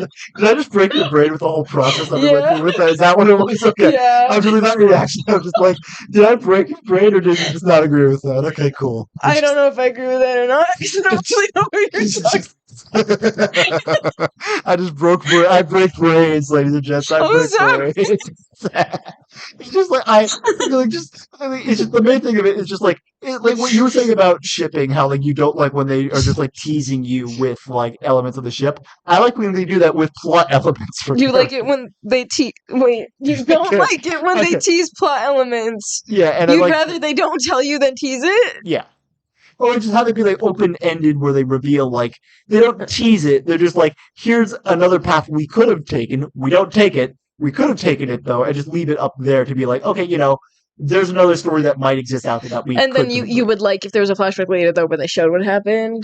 Or something along the lines of that. Okay. Like something else to show like, yeah, there is more to this character than just the plot, and there's more to this than just like what we need to move whatever message we're trying to get across and that kind of thing forward. It's just like other stuff to expand the world a bit more, if that makes sense. Which it probably doesn't give it No, it makes sense. I Yeah. agree. It's just a I very agree. roundabout way of getting Yeah, okay, I agree. If you're gonna tease something, you gotta follow through with it. And if you Yeah. don't want to follow through with it, then just don't tease it. Yeah, pretty much. That's There we that's go. the long and short of where I was going with that. It's just like, Okay. because there's so many characters that just like we have these great moments with them, and I'm like, wow, I can't wait to see how this is gonna like develop into so much else like down the line, and then just feels like we don't, and like especially with like again, and I'm sorry for beating this over the head with Alamos of just like Hunter and so many of these other characters, just like we get these developments, and it's like, do we need to see everything? No. But then it's also like I wish that we had gotten to see like some like the I completely agree, and I mean, I wish Disney didn't cancel it. yeah, no, I wish that too. But it's just like some of the things like Evelyn as an example of like some of the just we'll never get to see Yeah, what yeah, happened the with whole that, like, backstory with Billus's brother Yeah. Caleb and Evelyn. that whole thing. Yes, Yeah, yes, there's we just needed got that. completely. And it's like that is the kind of thing that annoys me with Okay, like so many of these. I things. get Just, like, it. and for me, that's because of why I say like Hunter. For me, feels like he feels a little bit more like he has a lot of things that I like about him, and It's like we just I didn't get don't the like- full. We just didn't get the full thing. exactly, and because Yeah. that's the end point where just like he goes from being a character who had all these things going for him to just being part of the plot, supporting the main character to get this stuff moving forward. That we never actually follow through with his plot line. And it's just like, Exactly. oh, you're just support for the main plot now. Exactly. Yeah. So it's Yeah, like, yeah, I get it. that I get kind it. of I thing get it. I don't like when they do in shows. And the thing is, like, unfortunately, I feel like that's the only way characters kind of get like that kind of plot thing is through like the romantic elements that happen throughout the show and that kind of thing. Which is part of why, like I said, I love the shows that I do because of the fact that it forces them to put them into the main storyline so that they have to develop them all because they have to include everything into it. Okay. If that all makes sense. Yes. I think I get what you're I talking should have just started about. with Hunter at the beginning. I think that's where I should have started with all of this. Yeah. Is there anything you want to add? Any long tangents you want to give to this? Let's talk about love triangles. Sure, yeah, let's go. I'm sorry, I get what you were saying. Yeah, no, I get you're it, fine. but my brain No, is just fried right no, now.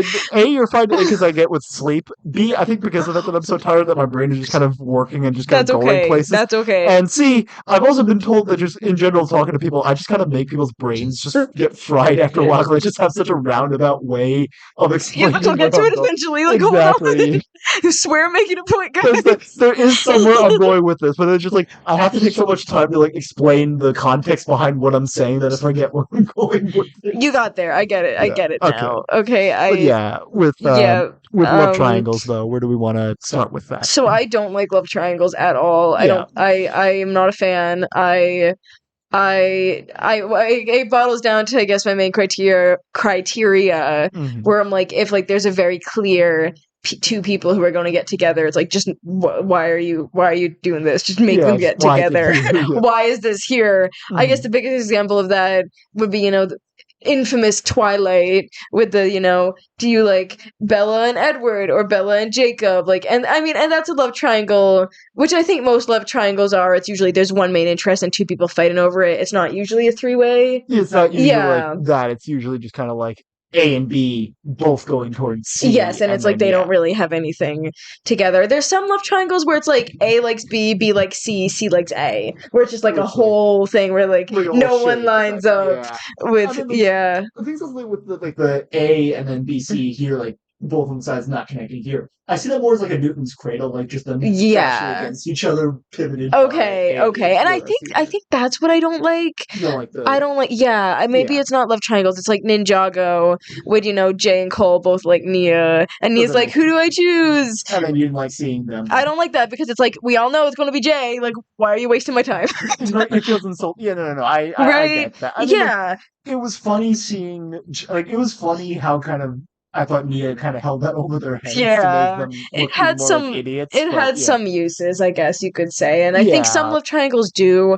I think like with Twilight, I think that's fine because it was kind of like a whole cultural thing. It's like, which team are you? Are you Team Edward? Are you Team Jacob? And so like I'm okay with that, because I don't really care about Twilight, so I'm okay with that. I mean, I don't either. I only got into it because of an ex of mine from years and years past. Okay, you don't need to get into Twilight. This is whatever. You haven't seen Merlin. No. There was a very weird love square in season 1 of Merlin, okay, where Merlin liked Morgana. Okay. Wait, sorry, I need to start this actually somewhere else. So Gwen liked Merlin, Merlin liked Morgana, Morgana liked Arthur, and then Arthur didn't like any of them. Oh, so it just kind of is like a... Yeah, so it was kind of like It's a yeah. Eventually, Arthur and Gwen get together. Okay, so it does connect, like but I think that was funny because it was like no one liked who liked them back kind of thing. Or just all went like that. Yes. There was no like there's no X's in that. Exactly, which I think that was funny. I think my biggest problem with love triangles is Miraculous Ladybug. If you've heard of the love hexagon. It's a hexagon? It's a hexagon! Because let me tell you, and you know what? So there's aspects of this I like and there's aspects of it I don't like. So let me just tell you somewhat briefly about Miraculous Ladybug. I think some fans will probably know what I'm talking about. I'm sure there's someone who's like either on the edge of their seats wanting to hear this, or rolling their eyes so they know what we're going to be talking about, or just like, what the fuck's going on? Hello. Hi guys, thanks for being here. Thanks for sticking this far. Okay, so there's two characters. The main character is Miraculous. There's Marinette. She's Ladybug. Yep, and there's Adrienne Catnoir. Okay? And you know very, very clearly from episode 1 they're going to end up together. We're on season 5 and they haven't.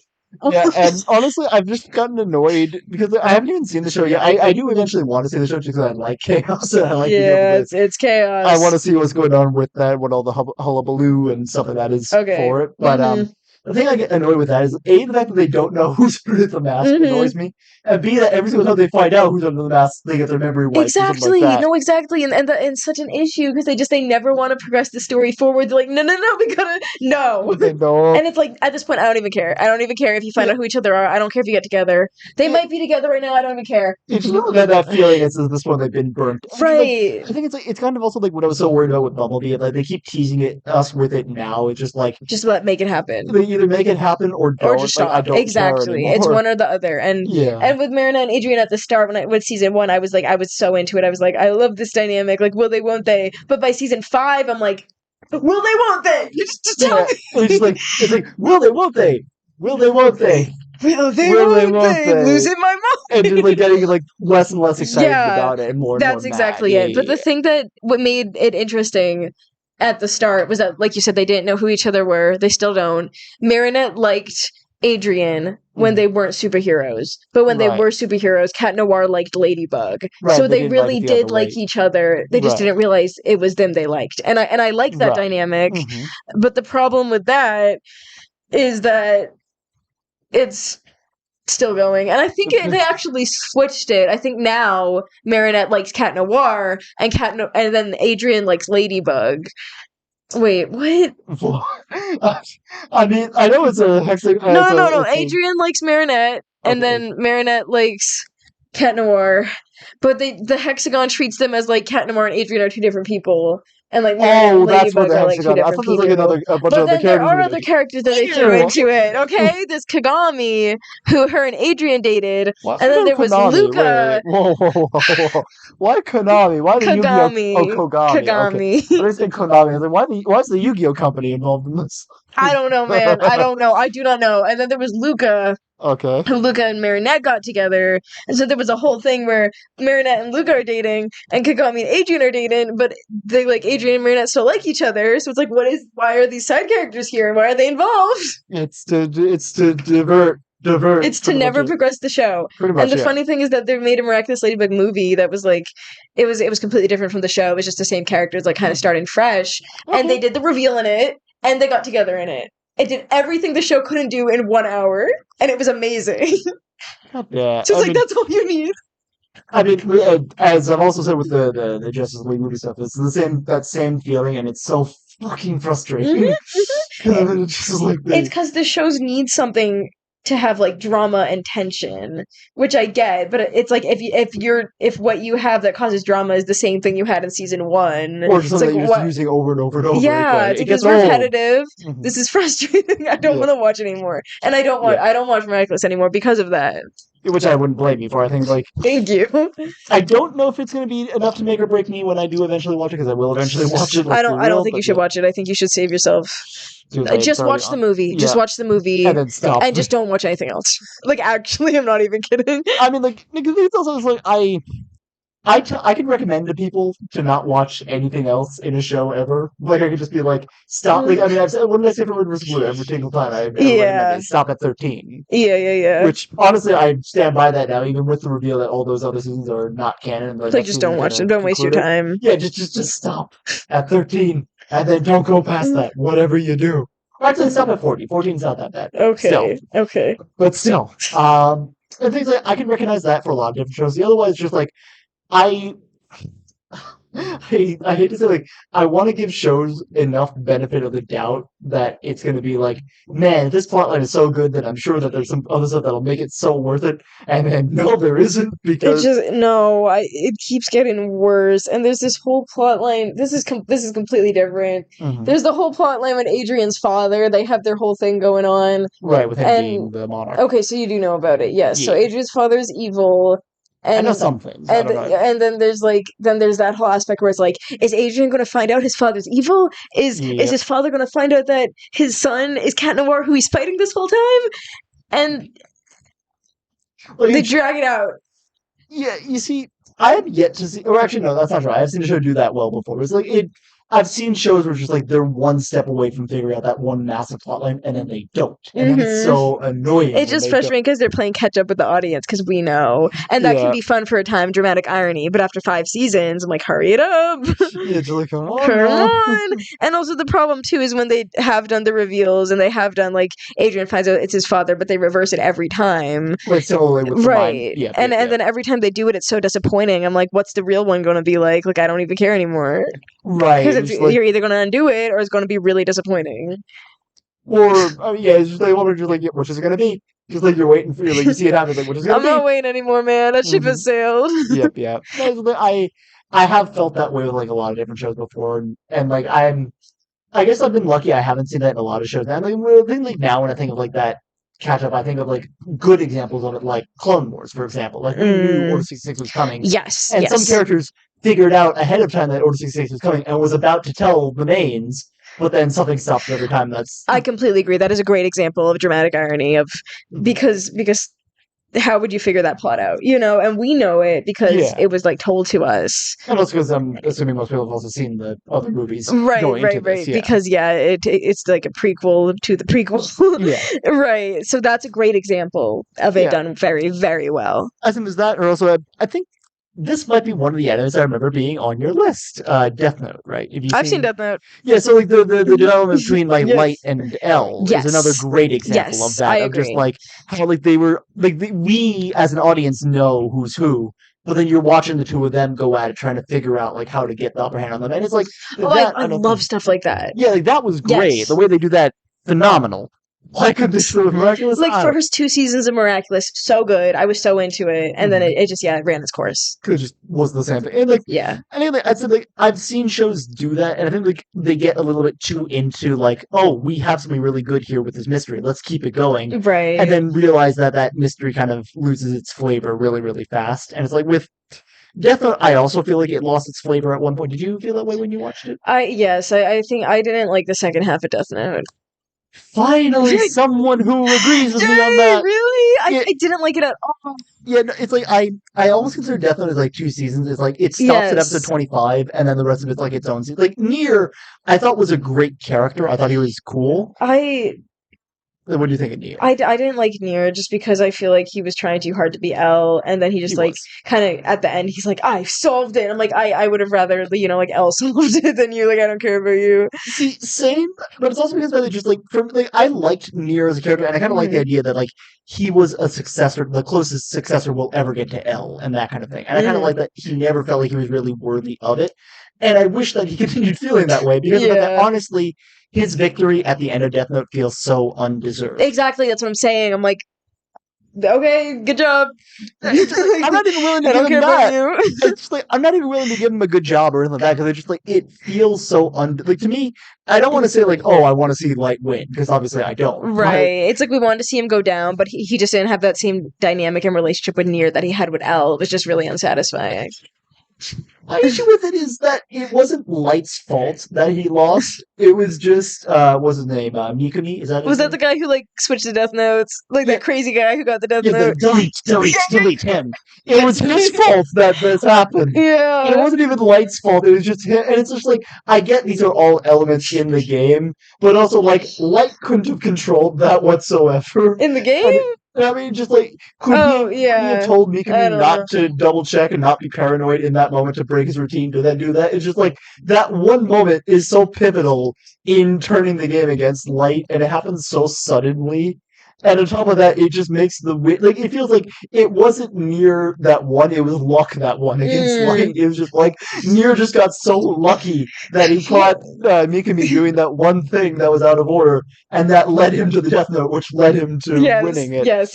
So I agree with that. So it just feels so undeserved. Dumb. It's such a cheap way, I feel like. Because like you said, it's not like Light brought about his own downfall, or like Nier was just that much more skilled. It's like, no, it was just dumb.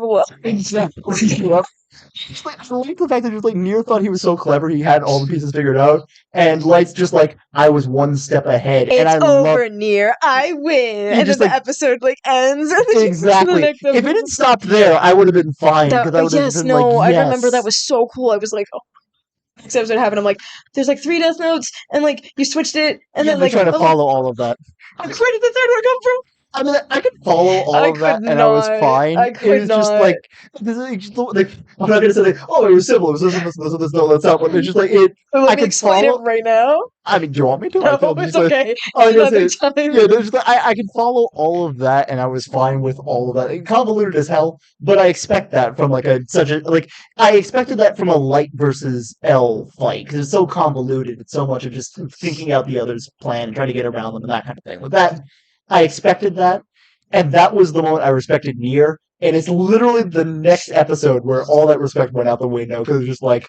He had all of that meticulously figured out. Both of them were just trying to outthink the other one at every twist and turn, and then it all comes. And I get like something like that has to happen because it's just like there's only so much planning you can do where it's all gonna work out that way.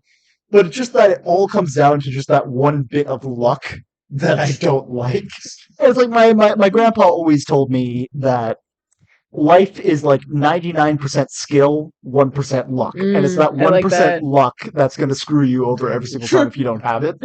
And it's just like that shows in that moment, but I don't like that at all. Yes, and I don't know if you remember Nick Sagan, one of our teachers. Shout out to Nick Sagan. Yeah, shout out. He Best said professor, yeah. you're usually only allowed one coincidence per story or like per Right. movie, right? And it's like if you make that coincidence be at the climax and that's like the deciding factor, Mhm. like it's just very cheap. I don't remember him saying that, but that also that doesn't surprise me that he'd say that at all. Yeah. But I 100% agree with that. But also, like, I remember him saying, like, technically, you're allowed to have coincidences as long as they're working against the main character instead of for. Yeah, Like, that's fine. But at the same time, it's like, in the case of Death Note, it's a weird case because it's like, Light's technically the main character, and technically this is a coincidence that did work against him.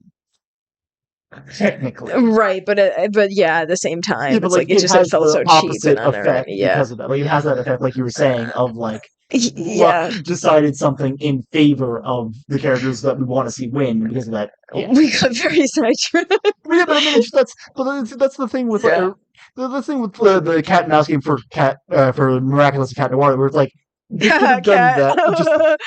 It's just like they could have done that cat and mouse game like they do in Death Note, like they do with what's the other example I gave? It was Death Note and something else. What was the other thing? Oh, and Star Wars. That's what it was. Because Clone Wars. Oh yes. Yes. I was like, Han and Leia. No. It's the Clone Wars with how they revealed the Order. Like, With Luke and Leia being siblings after they kiss. No, Is that what you're talking about? No. My favorite show. I'm kidding, 100%. guys. I'm kidding. I swear to God.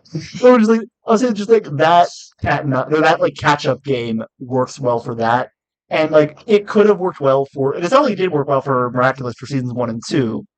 But then just flopped. Yes, there's a time and a place, and there's a certain point where you overstay your welcome, and you need to stop and think of a new plot line because, like, oh my God, I'm not going to stick around for 10 seasons of the same shit. Yeah. Like, that sounds like pretty much what it is, and I feel like they couldn't. Like, what was wrong with having them get together? Like, couldn't they have gotten them together and then just had the rest of the story be like their development? And that's what I'm saying. Again, that's what I like is I want to see you as a couple. Yeah, so why not give that to us? Just give it to me, and then you can come up with the coolest plot lines, and they can fight together as a couple, and it'd be amazing. Yeah, and they can still like have. That's all we want. Yeah, and I just know the show. Mm-hmm. The last episode, they're going to find out who each other are, and they're going to get together, and then we're never going to get to see them as a couple. And much, yeah. and you know we have had.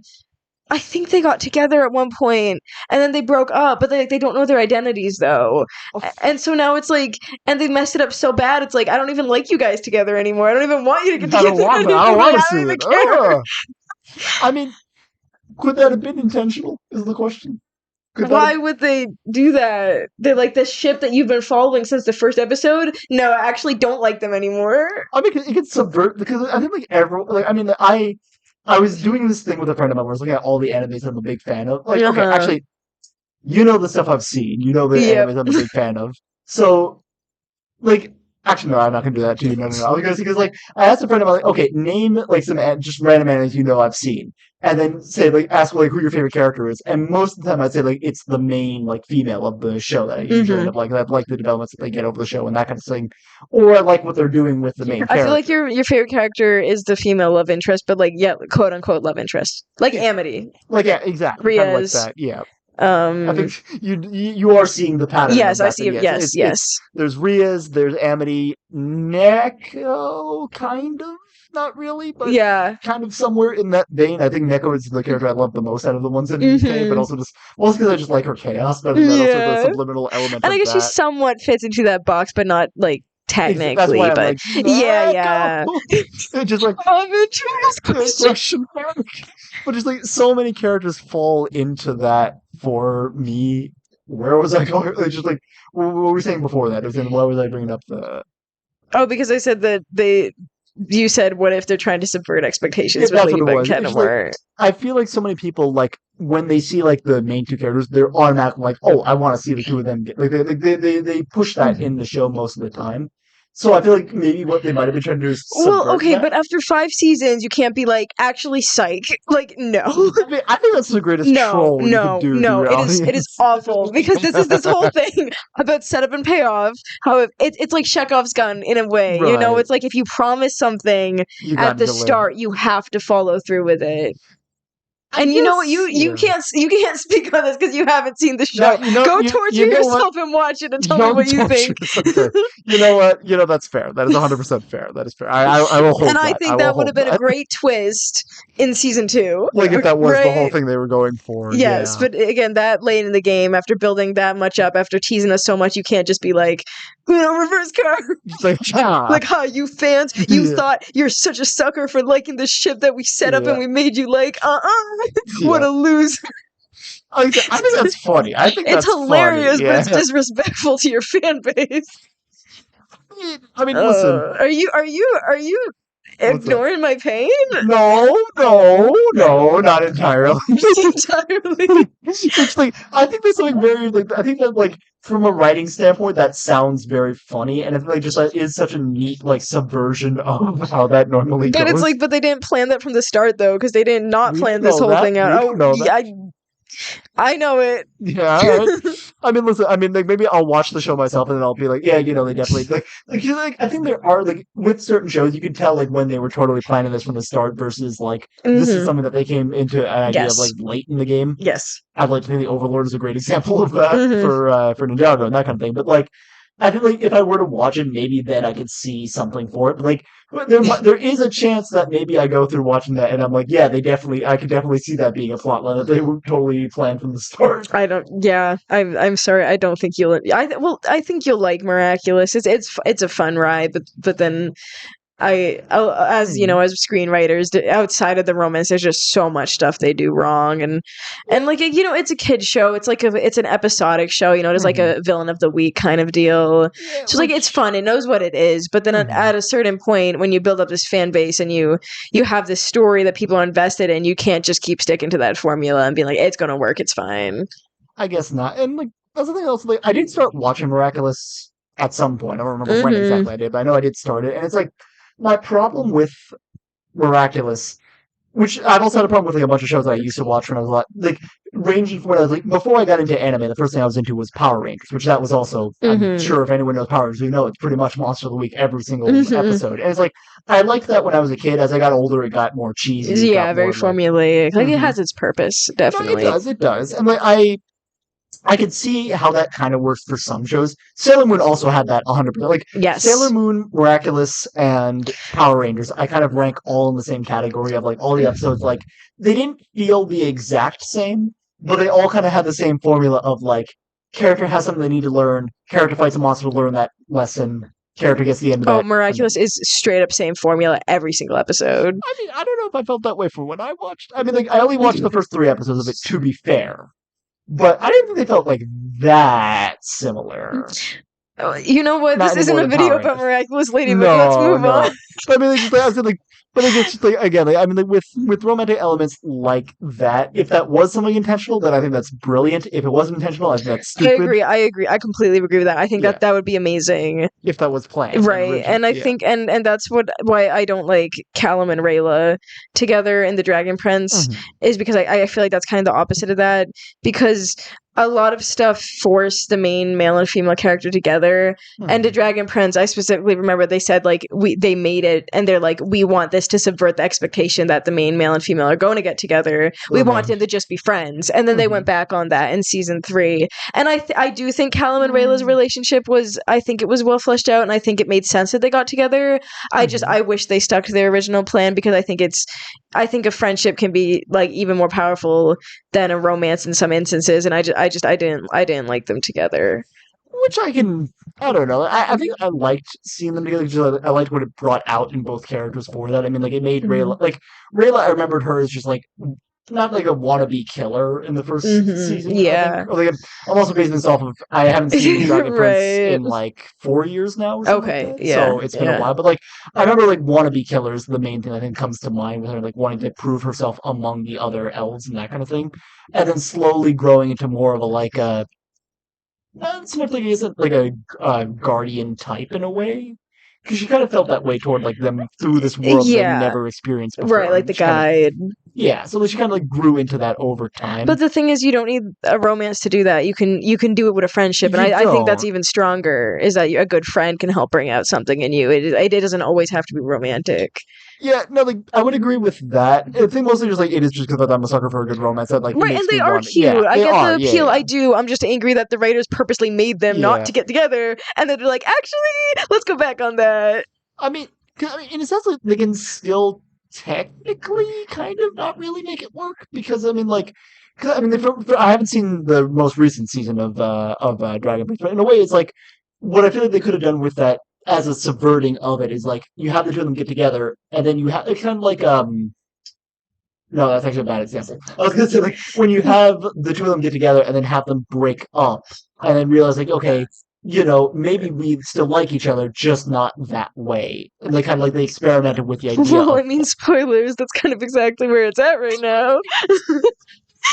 oh, then it all works then. I'm sorry, man. Spoilers, but I I mean, I it's won't talk fine. too No, it's much fine. It's fine. about it. But I do like that idea. I don't think they're executing it well right now in the show. I mean, again, I'll have to see that Which for again, myself. you haven't seen it, and it's Yeah. Like, I don't know. I don't know. I get the ship. I think they have cute moments, and I think that's a good example of we actually got to see them be a couple in season 3 for a little bit, and I a very little bit. yeah. Yeah, so I don't know.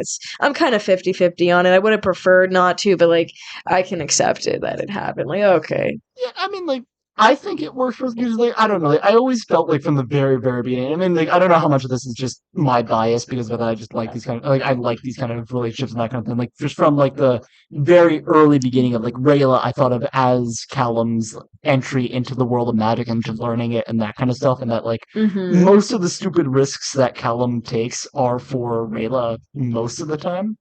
And I kind of like that development there. And just like those stupid choices that he made is kind of what in my brain is like, oh, I could see the two of them, like, I could see how that development kind of like, it's like when you risk your life for someone like that, it changes the whole dynamic of how you see them forever, I would say. And I mean, like, it doesn't necessarily have to be in like a life-changing way quite like that, but like there's some people who I could say like I love them to pieces, but I think like what I love the most about them is not necessarily the person themselves, rather what they did in that moment when they saved me from something that I really like. And it's like I don't want to think it's necessarily like the damsel in distress falling in love with the handsome knight or that kind of thing or anything like that. But I think like just like the nature of how that develops with Rayla and Callum is a factor in how the two of them eventually reach that point. I can see that. I can definitely see that. I think with the first 2 seasons because they weren't planning on it, I feel like there wasn't a lot of hints. And then season 3, it kind of did. They got it kind of felt rushed, but I can see what you're saying. And I think for me, the make or break was how it went after they got together. And I don't think they did a good job with seasons 4 and 5. So like I think I could have been swayed to like it if they kind of like developed them better and gave me like, okay, like they actually work well together. And so I'm really curious to think to hear what you think if you do eventually get to 4 and 5. I mean, I'm going to get to 4 and 5. There's no doubt about it. It's just gonna take me a while to get there. But like, I feel like if the idea is still to subvert, and it's just like if you want to tell a story where it's like, again, saying that the main characters don't necessarily have to get there, or they don't have to necessarily have that happily ever after where they get married and that kind of thing. Right, not everything has to end in a romance, but it's okay if it does. It's okay if it does. Yeah. So, like, if you want to say that, like, it doesn't always have to, what you could do is, like, have the characters get together, but then later realize that, like, we still very much like each other, just not that way. And then, like, kind of, like, be like blinded a little bit by the idea of liking each other and then slowly realizing like, yeah, this doesn't work. Like I still want to be friends. This doesn't work though. and then kind of have the I could be relationship down for develop from that. there. I could be down for that. And I feel like from what I've heard, that's what it sounds like that they're trying to do with Rayla. Trying. That's what they're Keyword trying to do with Rayla. I'm really sorry if this is mean to the Dragon No, Prince. I no, really like the Dragon Prince. I do. And wasn't it you who also said that, like, if you love something enough, then you will be critical Exactly. of it? So I think I'm more critical of the stuff I love because I want it to do well. And if it disappoints me, then, and again, not in like a really petty like go attack the writers. Like I would never, never ever. Send like bad texts. I'm texting the writers. Listen, it's the new age, baby. I have their phone number. No, I would never send like a death threat or anything mean like that. Obviously, don't think that needs to be said because very extreme people do that. I'm not going to go on my way to harass people for creating something because I see the appeal. I can see how people like it, but if something I like, I see like a writing flaw or like they could have done something better, I'm going to point it out with like constructive criticism. I'm not going to be blinded by how much I like the show, but I still at the end of the day love the show enough to be like, hey, I want you to reach your full potential, like do better, be better. And I get that, and then it's again it's the thing I love about all these videos that we've done together. Just like we never go from a place of like, oh, we want to like absolutely rip a show to pieces just for the sake of ripping a show to pieces. This is the worst thing I've ever seen in my life. Yeah, no. It's never anything like that for us. It's always like, I love this, but A, B, C, D.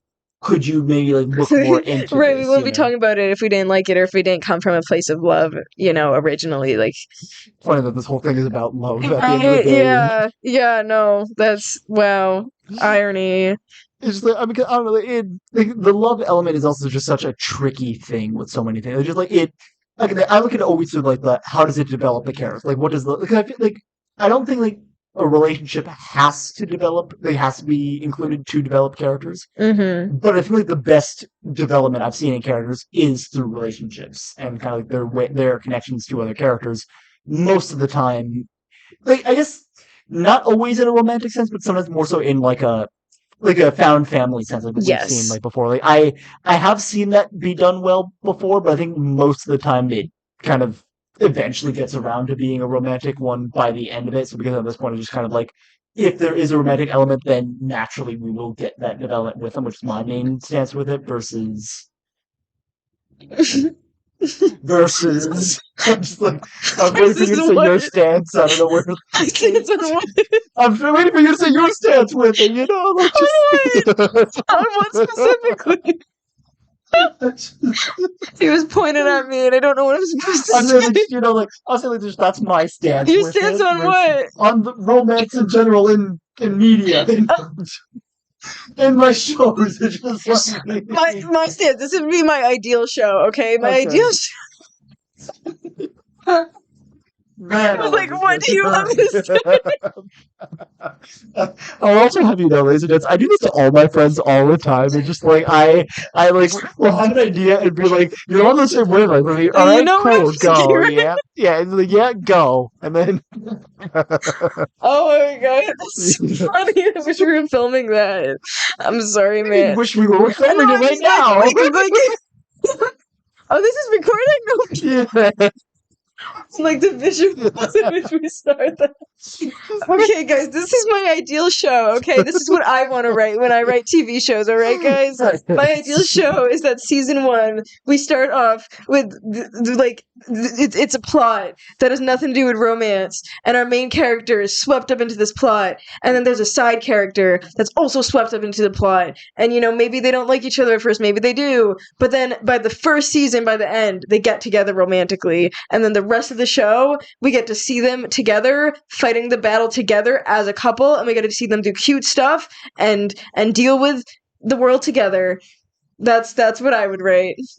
You know what's really funny though about that? What? Because the moment you said character gets swept up into them, you know where my brain went to automatically, right? No. Okay. Yeah, no, I'm gonna stop assuming anyone knows what's going on in my brain now. No, but just like you said, swept into the world, my brain immediately went to Shiro.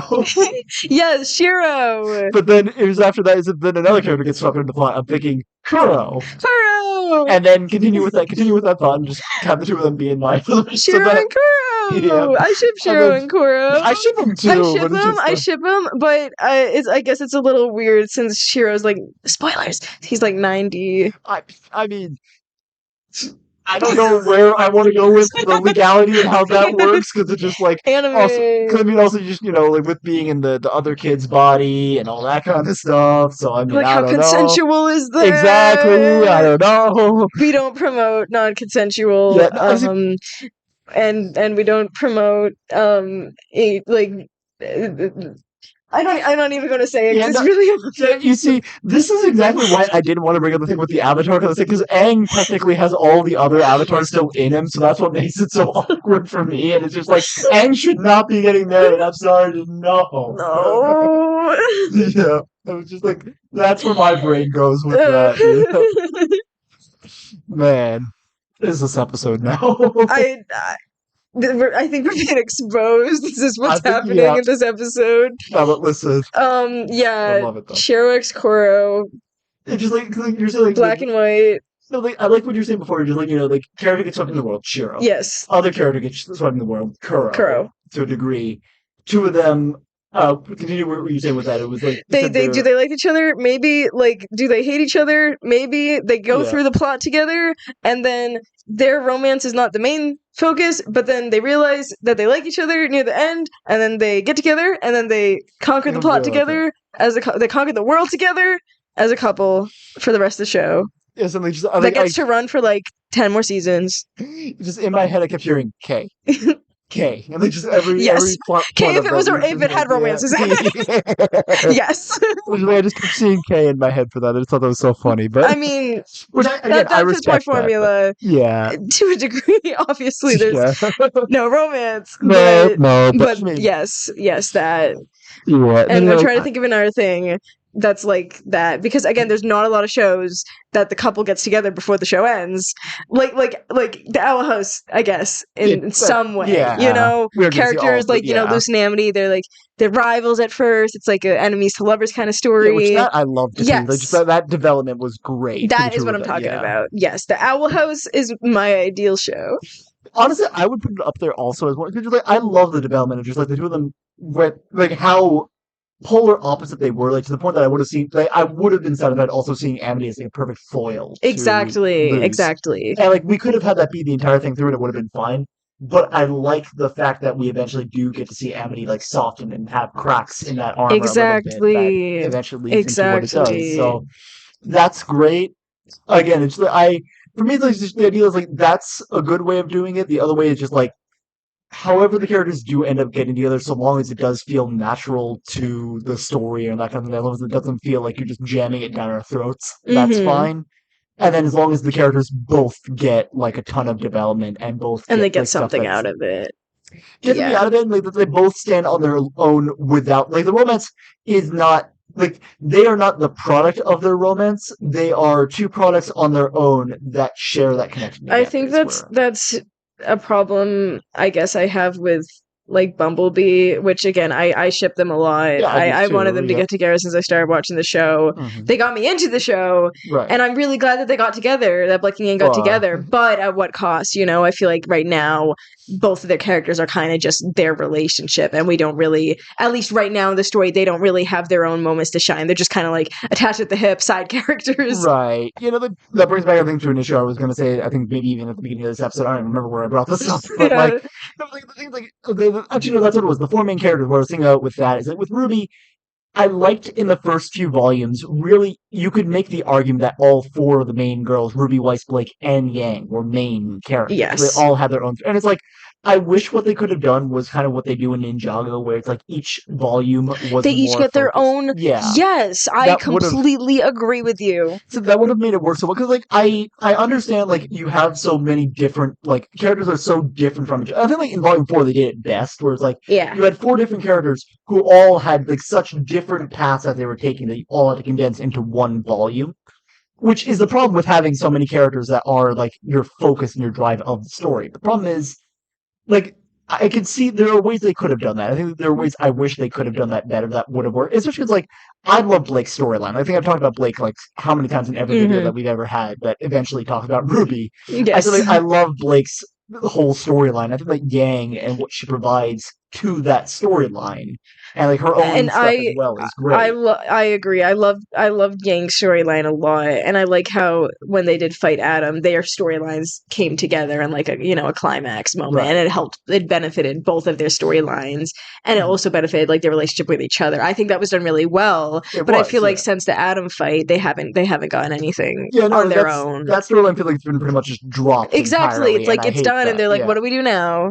Exactly. Yeah. And it's like, I don't like that, especially that just like Ruby doesn't have anything in her to be a main character. Like for me, I look at Ruby the same way I think most people look at like One Punch Man, of like he's just a plot device character that's there just to wrap everything up and then get story moving forward like ASAP. And that's how I've always felt about Ruby for the longest time. And that's not necessarily a problem, but like now that you've dropped like Weiss's storyline has not been resolved. It's still kind of going a little bit. I feel like hers is the most prominent one right now out of everyone, which is kind of saying something because again, it's not totally major. Right now. That's the problem. It's like it's there, but also not entirely. It feels like they're trying to make it be Ruby's story, but then it also doesn't really feel like we have enough to like. I love Ruby. I think that she's a character, all right. She's a character. Yeah, she's a character. She's the bare minimum. Yeah, just like there are things about Ruby that I loved in like the first couple of volumes. Like I loved how quirky she was. I loved how like she didn't want to stand out. She didn't want to be treated with any special treatment. I liked that about her. I liked her optimism. I thought that was so sweet for that. There's so many things just like her love for so many of the different characters, not in the romantic sense, in the actual like friendship sense. I loved that for so many different characters, and like I loved how she was the thing. Like I like how she raised everyone else up by being that one positive light in everyone else's story. I agree completely. But then it's like, where do you go from there? Exactly. Because then she's not a character. Like she's not acting on her own. She's that one friend where it's just like she's trying to make everyone like she's kind of like what Willow was for a lot. Like always trying to be the strong one, always trying to be the one who's supporting everyone else. And that's why I think it's so tragic when we get to volume 9 and she has that breaking point. But then that breaking point just feels so muted because she doesn't really feel that solid as a character herself. They make it about other characters instead of about her, even though it was technically like, her moment, her, whatever volume, her breaking point. I don't think they didn't really treat it with the care it deserved, unfortunately. And I think like you haven't seen Has Been Hotel, right? I haven't. Okay. I want to see it so badly. It's very good. It's only 8 episodes, so it's very short. Wait, is it only 8 It's only 8 I'm episodes. told it's like multiple seasons and a whole bunch of other stuff. Okay. No, there's like a spin-off show, but that's not important. How long are the episodes? 20 minutes. Why haven't I been watching this? What? The pilot on YouTube that came out like 5 years ago. It's like half an hour, and the show came out a few months ago. 8 episodes, 20 minutes. Highly recommend it. Watch the pilot first on YouTube. Why haven't I don't know. This yet? I mean, I know your list is very, very long, but this is like it's very short. Thing is just like I just do that on the weekend or that kind of thing. Like, yeah. No, you should do it. I mean, I'll do it, sure, but I'll do it. I was going to say the main character, Charlie. I'm not going to spoil anything. I promise I won't. I mean, also, it's like I always say, if you spoil anything for me, I'm not going to remember it because by the time I get into doing it, it's going to be Charlie forgotten. is like Ruby. She's like very optimistic. She's like the most positive one. She wants to bring everyone up. She's very selfless. And I think what Has Been Hotel does a great job with is how we see how that kind of like everyone... Because everyone around her is so negative, how she has to try to persevere and persist despite everyone kind of pushing her down, telling her, like, why are you so happy? Like, why are you trying to help everyone? Like, no one cares about unnecessarily mean or being so positive. Exactly. Yeah, and so she has a good dynamic where she has to kind of overcome, but she has those moments where she's tested. And I will also say I really like her relationship with her girlfriend, Vaggie. They're very cute. They're very cute together. And I do think it's a very good example. Even in only 8 episodes, Vaggie does seem very dependent on Charlie, but Vaggie also has her own storyline later in the season. And I think they're I really like that. They're one of my favorite couples, definitely. I think they're a really good example of how they have their own stuff, but they work better together. They help lift each other up. That sounds great. Yes. Then I definitely so want to I feel like you would very much like the show. I think it sounds like I definitely would. That's why I'm also like the thing is, I was also like the one like everyone kept saying like, oh yeah, you gotta watch it, you gotta watch it. And I was always like, dang, but it's so long, I just don't have time. I don't know. I'm realizing that. It's 8 episodes. I said, where did I come off from? I don't know. I don't know. I guess it was like I think there's my friends in the anime club who were saying that they wanted me to watch it, but then I think that they also told me there were like so many other like side things they also wanted me to There's watch. a side show called Hell of a Boss. It's in the same universe, but it's different characters. How many episodes? It's longer. It's like, well, I think there's only 8 episodes per season, and they're on season 2 right now. Maybe that's why. Maybe, but you don't need to watch Hell of a Boss to watch Has Been Hotel. You can watch it after if you want, but it's. I think my friends told me that I had to watch Hell of a Boss. You don't. First. I don't know what they're telling. I don't know what they're telling you. No, you don't. What are you telling me, guys? Come on. Shout out to the anime club. Shout out to the anime club. I mean, rest in peace, the anime club. Also, yeah, R.I.P. Anime club. They're wrong. You don't have to watch Hell of a Boss. Period. All right. I mean, listen, I'd love to check it out. I like Hell of a Boss. I like Has Been Hotel better, though. They're their own standalone stuff, but if you take them together, you can get more out of it, but you don't have to. I mean, yeah. Again, I'm game to watch both of them when I eventually do get the time to do it. But, yes. When that time will be, I don't know. Yes, Has Been Hotel is not perfect, but I do think, for the sake of this video, I think they do a very good job with their main couple because they're together. That's the thing. That's the thing. I just realized it. No, they're together at the start of it. So they start off as a couple, which I feel like that's even rarer than. I don't think any show. Like I literally can't really name much where we follow a couple it's not like about their romance. Or at least like not a main. Right, like it has like elements of their romance in it, obviously, but it's not like it's a rom-com or whatever, Right, like I'm sure, because there are definitely shows where like we enter the show and already there's the two characters are already a couple. I'm such a sucker for that too. Like if you start the show and I mean it doesn't even have to be the main character. If there's like an already established couple that we get to follow them. Like I love that. I'm all for that. And I unfortunately that's rare. Maybe not as much as you think it would be, because there are some shows I think of that do have that. There's like what? In mind, there's an old anime that I did end up watching. It's very, very good. I liked it very, very much. Called Lovely Complex. Okay. It was either that one or something else. I remember I was watching anime with my dad. Way back when. I think I've told little stories about this. Like we made it a tradition. Like I got my dad into a bunch of I showed him a bunch of animes that I was really into back then. And then after a while, he said, let's try some new stuff, some stuff you haven't seen 100 times already. And I'm just like, sure. Like, okay. So he showed me. What did he show me? He showed me Black Butler, very, very good, highly recommend. Usagi Drop, wholesomest, one of the most wholesome animes I've seen in a very, very long time. Highly recommend that too. Bunny Drop. Yeah, Bunny Drop. So that one was also very, very good. And then Lovely Complex, which I think was the one that did have like two characters who were a couple from like the very beginning of the show. Like we see them supporting the main characters at multiple turns, and then eventually like they have. I would so watch that. I would so watch that. I highly recommend it. It was very, very good. Yeah. Okay. And then probably I think like a lot of other characters that also like got development. It does have a lot of moments of just like the characters. It does have about like will they, won't they moments where the main character is like really insecure, but like do I really like them this way or not? Yeah. And they kind of have moments of like I think I'd rather we just be friends, and then they eventually do come around. Like they're gonna get together. Right, not in this kind of show. Come on. In this economy. But it's like it's also fun. Like I think like they have the Winry and they're the original. I think maybe even Winry Elric. Ed and Winry, yeah. Because of that, like not just because of the fact that one of them happens to be a little shorter than the average man. The other one who gets very insulted anytime they get caught. Yeah. In fact, every time he made he got very upset at that. I just heard Nick's voice in my head like, "Oh, God." I just hear that in my head every single time, and it's so funny. That's hysterical. Yeah, I highly recommend it. Lovely Complex. Lovely Complex. I might have to check it out because I completely forgot that I like when couples are together at the start. From the start, yeah. Well, I mean, that's a great example then. Technically, would you consider Darling in the Franxx for what I described of it as that, technically? I haven't seen Darling in the Franxx. Well, I said earlier, though, because they said, would yes, that they're like reincarnated. Like, would that count technically? Possibly, yes. Okay. And I think Sailor Moon is in the same vein as that as well. Okay, so I didn't know that plot for so I want to check out Sailor Moon now just for that, because I'd love that. Because I think that there is something that's so cute about that. Yeah, and again, I have a complicated relationship with Sailor Moon. I think everyone has. Yeah, I think so too. I'm not the biggest fan. The Monster of the Week first show Neither because am I anymore. the first show, the 90s cartoon I'm sorry, the I mean, 90s anime. I mean, listen, I'm not going to judge for that. It's iconic. It's really funny. I like what they do with the characters, but there's a lot of romance stuff in it that I don't like. And that's yes, there is. Like there's a plot line where Sailor Mars dates Tuxedo Mask, and I'm like, why? With dates? Yeah, like they go on a date. You can do and that? I'm like, what?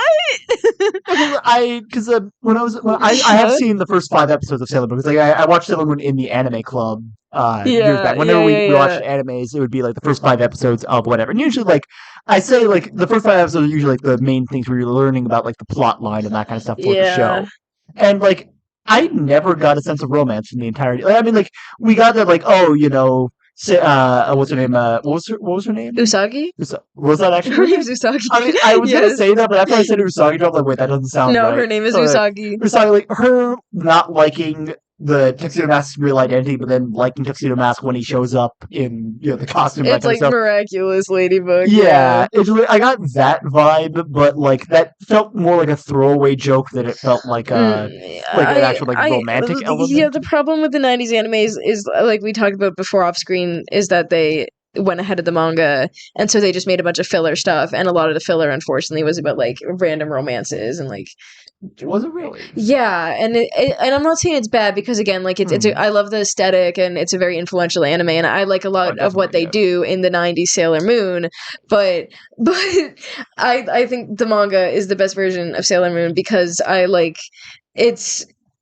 it's more condensed, like there's not all the filler stuff, which I think the filler does a great job with the characters. They do get good moments. It's usually around romance though. Mm-hmm. I like the original source because there's like the clear romance of Usagi, Tuxedo Mask, and they have that kind of thing like Darlin in the Franxx, yeah, where they were like kind of reincarnated, and there's like we'll like always find our way back to each other kind of thing, like we're destined to be together, and I like that.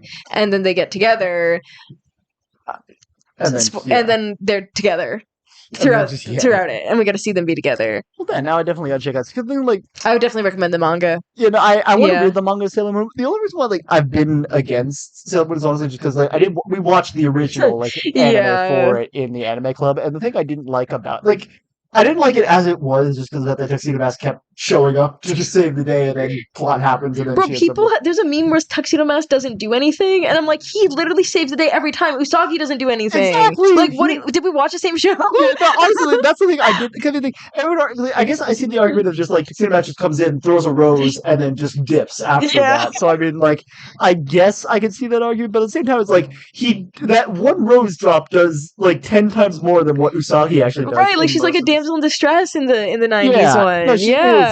And it pisses me off, especially because of I think it was the last episode we saw in that, and I don't know if we stopped watching it for like just the sake of like not was it the weight loss one? It was the weight loss one, yes. That's the one. That was not in the manga. Really? Okay, then no, manga's the way to go. I don't even think you met the other Sailor Guardians by episode 5. We didn't. Okay. Yeah, we didn't. It's just like I think that was the last one we watched, either because we just decided that this is too problematic for us to keep watching, or because of the fact that that was the last episode. I think I don't remember which episode it was, but it's just like I made a comment on that, and I was laughing at it because it was like it's true, because that's the only episode that we'd seen up to that point where Tuxedo Mask doesn't step in and do anything.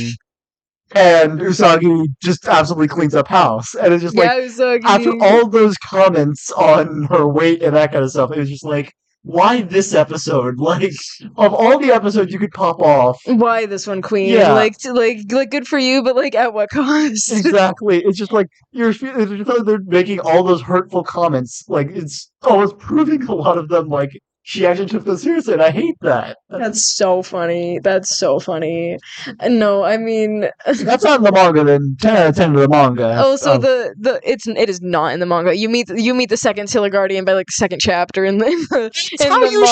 Okay, because there's no filler. Like, and filler's not necessarily bad, but in the case of the Sailor Moon, it unfortunately. Not great. Not the best. Yeah, I mean, like, filler, like, I've seen filler done very well, where it's like, you get more moments with the characters, or like... It's good if they're character-driven, or if the characters get something out of it, then it's not really filler. If it's just a gag to get a lesson across that has nothing to do with the actual story, not so much. Yeah, like, what are you doing, man? Like, why are you wasting our time? No offense. No, because money, that's why. Yeah. I guess. That's the main Sure. reason anyone is doing this, is just because money. Yeah. Filler episodes, money. Yep. And it's just, that's the thing. That's also where it feels like romances can go. Like a lot of the time, they just like they like I think that might even be like why they do like some of the ones that they do. Is just like they push it because they're like that's what's going to make the money. It's going to be the Yes, people who like, want to that's get the what merch for sells. them. Because you get that's also the thing. Like love is the deepest part of all the fandoms. It's like they want to see the ship. They want to see this one ship happen. Yes. And they're like the deepest root, like the quote unquote like pure fans, which don't exist at all. I'm going to tell you that much right now. I don't believe in pure fans. It's like they're the ones who are like, you know, we are the true fans of the show. We believe, we simp for these characters. And you know, and that is why I don't get why they wait so long to make couples get together. I'm like, if this sells, well, I guess it's like because they want people to keep coming back. Exactly. Yeah, they want to drag it out as long as possible. Exactly. It's just like if you give it to them too soon, they're just like, well, what am I watching the rest of this for? I got what I wanted. And I'm going to tell you right now, I would watch the rest of it to see them as a cute couple. Yeah, so everyone who is watching this, who is sit working down. for big corporations, take notes. Yeah. Sit down and listen. Sit down. Sit down. Let me tell you how you should live your life How you should based be on doing my these, yeah. wants and needs. It's just like, honestly, it's just like, I think that's a healthier way of doing romances in shows. Like, if you just do it that way, where it's like, you know, set them up early, get them to develop naturally, but early, and then have the rest of it be like they're together. Thank you. They have their arguments, they have their spats, they have like But whatever all other couples conflict. do. Yeah, exactly. Just like, you don't need a couple where it's just like, oh, everything is perfect, we get along like all the time, because you don't. Yes, that's not how that happens. Thank you. Yes, now I really want that because there's like nothing that does that. I'm trying to think of stuff that do that. Our Flag Means Death did it to an extent where they were like, What'd you say? our flag means death. Oh, Our Flag. Have you heard of it? No, that's why I was so confused by the name. It's called Our Flag Means Death. It's about pirates. Okay, but there was a couple that was like, you thought it was queer baiting, honestly, and then they actually do get together in the first season, and then the second season is kind of about them, like figuring it out, and so I think they did a good job with it. I can't like Has Been Hotel did a really good job, except I mean this isn't a bad thing. They were together at the start, so I'm here for that. Well, I mean, again, like that's early development leading into you know whatever else happens afterward. I'm trying to think of it too. Owl House did a good job with it, like we established. Which is like, I mean, I guess with them, like, and again, like I blame this on a lack of screen time. It never felt like they had like that many like clashes per se with it, which you know what? That's okay. That's okay. It is okay. It's just like I do feel like though that makes the relationship feel that much stronger is when you have the freedom to disagree and argue like that. It's just like with Amity and Luz, like I love the relationship. I love it to pieces. Yes. And again, I feel like if we had more time, we would have seen a lot more of it. But it's always like. It always felt like they were always on the same page. Exactly. I do agree with that, actually. It would have been nice. Not like, you know, a huge argument, but like a little disagreement and like got to cool off kind of thing. Right. I would have been very down for that. Which, I mean, like, again, technically we get that with, again, the episode we keep coming back to, Amity and her father, that episode. Yeah, like, that was a good example of yeah. that. That was definitely a really good example of that. I agree. I think that was the closest I think we ever came to it. Even that didn't really. Because at the end of it, yeah, it was just like I don't know what rituals you have on Earth, but we're gonna find something. We're gonna pick flowers. Exactly. So it's just like I love that, and I do love the impact of that scene. And like I'm not saying that like oh yeah, you know this plotline should never have been brought up for Luz at all. Like I'm glad like this is another interesting plotline for Luz, but I also feel like it's just. I kind of wish it wasn't this episode particularly where it was involved. It's just kind of like Luz doesn't make it anyway feel like it's like she's taking over the plot or anything like that. But like as an audience, to me at least, it kind of has like a little bit of that, and it's just like it's just enough of it that I do get like that little bit annoyed while I'm also not blaming Luz or anyone else. That's like, fair. For that. That's fair. It needs to be that balance. It's like I'm not saying like oh you know Luz is an attention hog. I'm not saying that at all. How dare she cry about her exactly. father? No, I'm not. No. Like, I'm not saying any of that whatsoever. Yeah, and it's like, I'm saying she's valid in what she's feeling with that. It's just saying like narratively for like that. I got you. I definitely get that.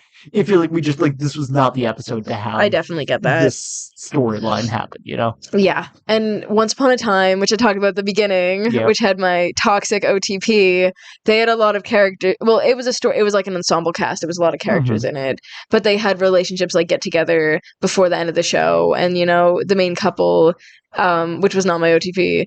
I mean, I like them, but they weren't the toxic one I was talking about. The main couple got married in season 6, like halfway through it, and then we had the rest of, this was the last season, but they were like dating for like half the show, so they were like a couple for most of the show, and so we actually got to see them be a couple. We got to see them like meet and get together. For my relationship that I liked, Belle and Rumple, they got together in season 1, but then they ran into the problem of like, how do we create drama? And so they did so much stuff where they like kept breaking up and getting back together. And then that's easy drama. Exactly. And that's my problem is you like we said, it's nice if there's like a little fight here and there. They don't have to be a perfect couple. Right. But if they're like, oh, they're together, what do we do for tension now? Let's make them break up. Like, that's cheap. So cheap. You could come up with a better idea than that. Yeah, I mean, if they're characters enough, then there's something about their ideals that has to like that's exactly it. It's like I think like Belle was not a character enough for them to actually keep it interesting without them breaking up. Because Rumple was very interesting. I really like Belle, but they didn't really respect her very well, the writers. Well, I mean, even then they could have done something, because it's just like the way to make arguments happen, best way to do it in the show is either like they're different enough that you can draw something that can cause a clash between them, or they're so similar that a character has to realize they're looking themselves in the mirror. And the thing is like I like that. I think that they one of the and another show I hate that I've seen the Family Guy. They have an episode where like Brian is with a robot and falls in love with a robot that's an exact duplicate of himself, like down to every single detail. That's funny. But then because of that, like he realizes that he hates what he sees in that, because he's realizing like, wow, I do all of these things, and realizes that, and kind of has this realization of like, maybe I don't want, because like I think a lot of people, and I think like when I was a lot younger, I idealized like someone who would be like the perfect person for me, of like someone who liked all of these things. But now I'm realizing like if I meet someone who doesn't have any of those similarities to me, that's not a bad thing. Like it's just like I think like it's better that way, because then like if you agree on everything, A, the relationship gets very stale and get very annoying with that. And B, you eventually come to the point where you're realizing that you're looking yourself in the mirror, and I don't think everyone's gonna like what they see. And that's so true. I think like that's drama you can draw up in that, and it's just like, even if you have a character that's a non-character, or who like doesn't feel like they have enough to stand on their own as a character, they can serve the purpose of holding up that mirror, and that forces inner reflection, which can cause drama. I like that. That's a really good analysis of it. Like, there's plenty of ways you can have drama, quote unquote drama, with a relationship that's together without having them have to break up, or without it being really toxic. There's so many angles you can take with it, and just I feel like writers either don't know how to write like couples together, or they're afraid to do it for, like we said, like to get rid of that like will they won't they factor, like the tension in the show. Like they want to keep the audience coming, and I wish less people were afraid to do that, and I wish more people would. It's unfortunate this is so uncommon, at least from what I've seen. I wish more people would take that step. Yeah. Which I guess like some kids shows I watched as a kid. Some kids shows I watched as a kid. I mean, listen. Shows I watched as a kid. No. You were right the first time. Some kids shows. Because we as adults go back to watch kids shows. Yes. So it's just like kid shows you watch when you were of that age. Thank you very much. Thank you for validating me. No, you're fine. Given that we keep saying that we watch like all the kids shows that we do. Yes, it's like that we currently watch. Yeah. Which I will actually connect that in a minute. But a lot of kid shows I watched as a kid had like, it was usually a family unit, and it had like the two parents, and those were, looking back, it was really cute to see like two parents like taking care of these kids, and then sometimes the parents got stuff together, and they were like they're healthy because it's a kid show, so it's like this is so cute, like I guess like Miss Spider That's a good example. Yeah. So they were the ones that I saw as a kid, Bernstein too, Bears, Yep. Little Bear, Franklin. Even though some of those the parents didn't really have a lot to do besides being the parents, it was nice to see just like a cute seeing couple. them there, yeah. And now with Bluey, which you haven't watched Bluey, right? No, I haven't. I want to watch it. Okay, but yeah. amazing show. It is so well done. It's a kid show technically, like it's made for kids, Yeah. but so much older audiences have been drawn to it just because it's so comforting and it just feels like you're like healing a part of yourself watching it. Right. And the main parents of like the kids, Bluey and Bingo, are the daughters, and their parents, Bandit and Chili. Obviously they're married because they're the parents, but they well, not obviously, Yeah, but I mean in this case they're married. Yeah. They're really cute because they're different. They like argue with things, but they're such a wholesome couple and they work and they get their own moments and episodes, and they're just, they're not just like the mom or the dad or the wife or whatever. Like they're characters and they're so well written. It's crazy. Like I can praise Bluey for everything. It's so well done. I mean, listen, I could praise Thomas the same exact way. As you should. It's like, I think that's the thing with like also the connotation like kids show or anything like that. It's just like, I think the best kids shows are like I think there was a professor I had, Professor Wrestler. I don't know if you've had a class with them. No. Great professor. Never really knew how I felt with a lot of the classes, and I'm sorry for that in advance, Professor, if you're ever watching this Sorry, out there. Professor, if you're watching. Yeah, sorry. But, sorry, buddy.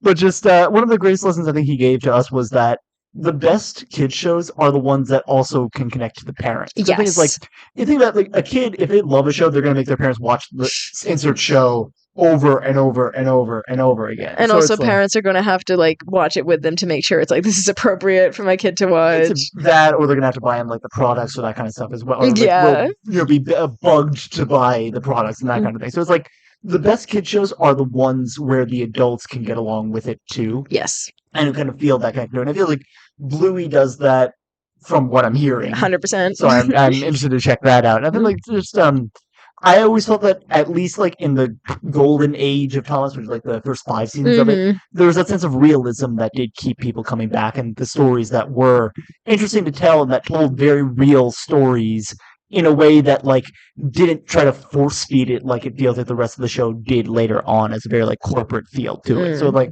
I definitely see where you go with that. This is why I wanted to defend before saying like, saying kid show when you're a kid versus like kid show now. Like we're still watching the same stuff now, but it's also just like we watch it with a different lens now. It's like it has that depth that it reaches out to so much deeper than just when you're a kid. Absolutely. Yes, 100%. And I think it's also like the romance element that also kind of goes over so many kids' heads of just like I think like, when you're a kid, it's always just like, ooh, kissy, and that's pretty much all you see. Yeah. And then like as you get older, you get to see the intricacies of like what this actually says like the about relationship. The Yes, the actual characters and how it develops. I agree.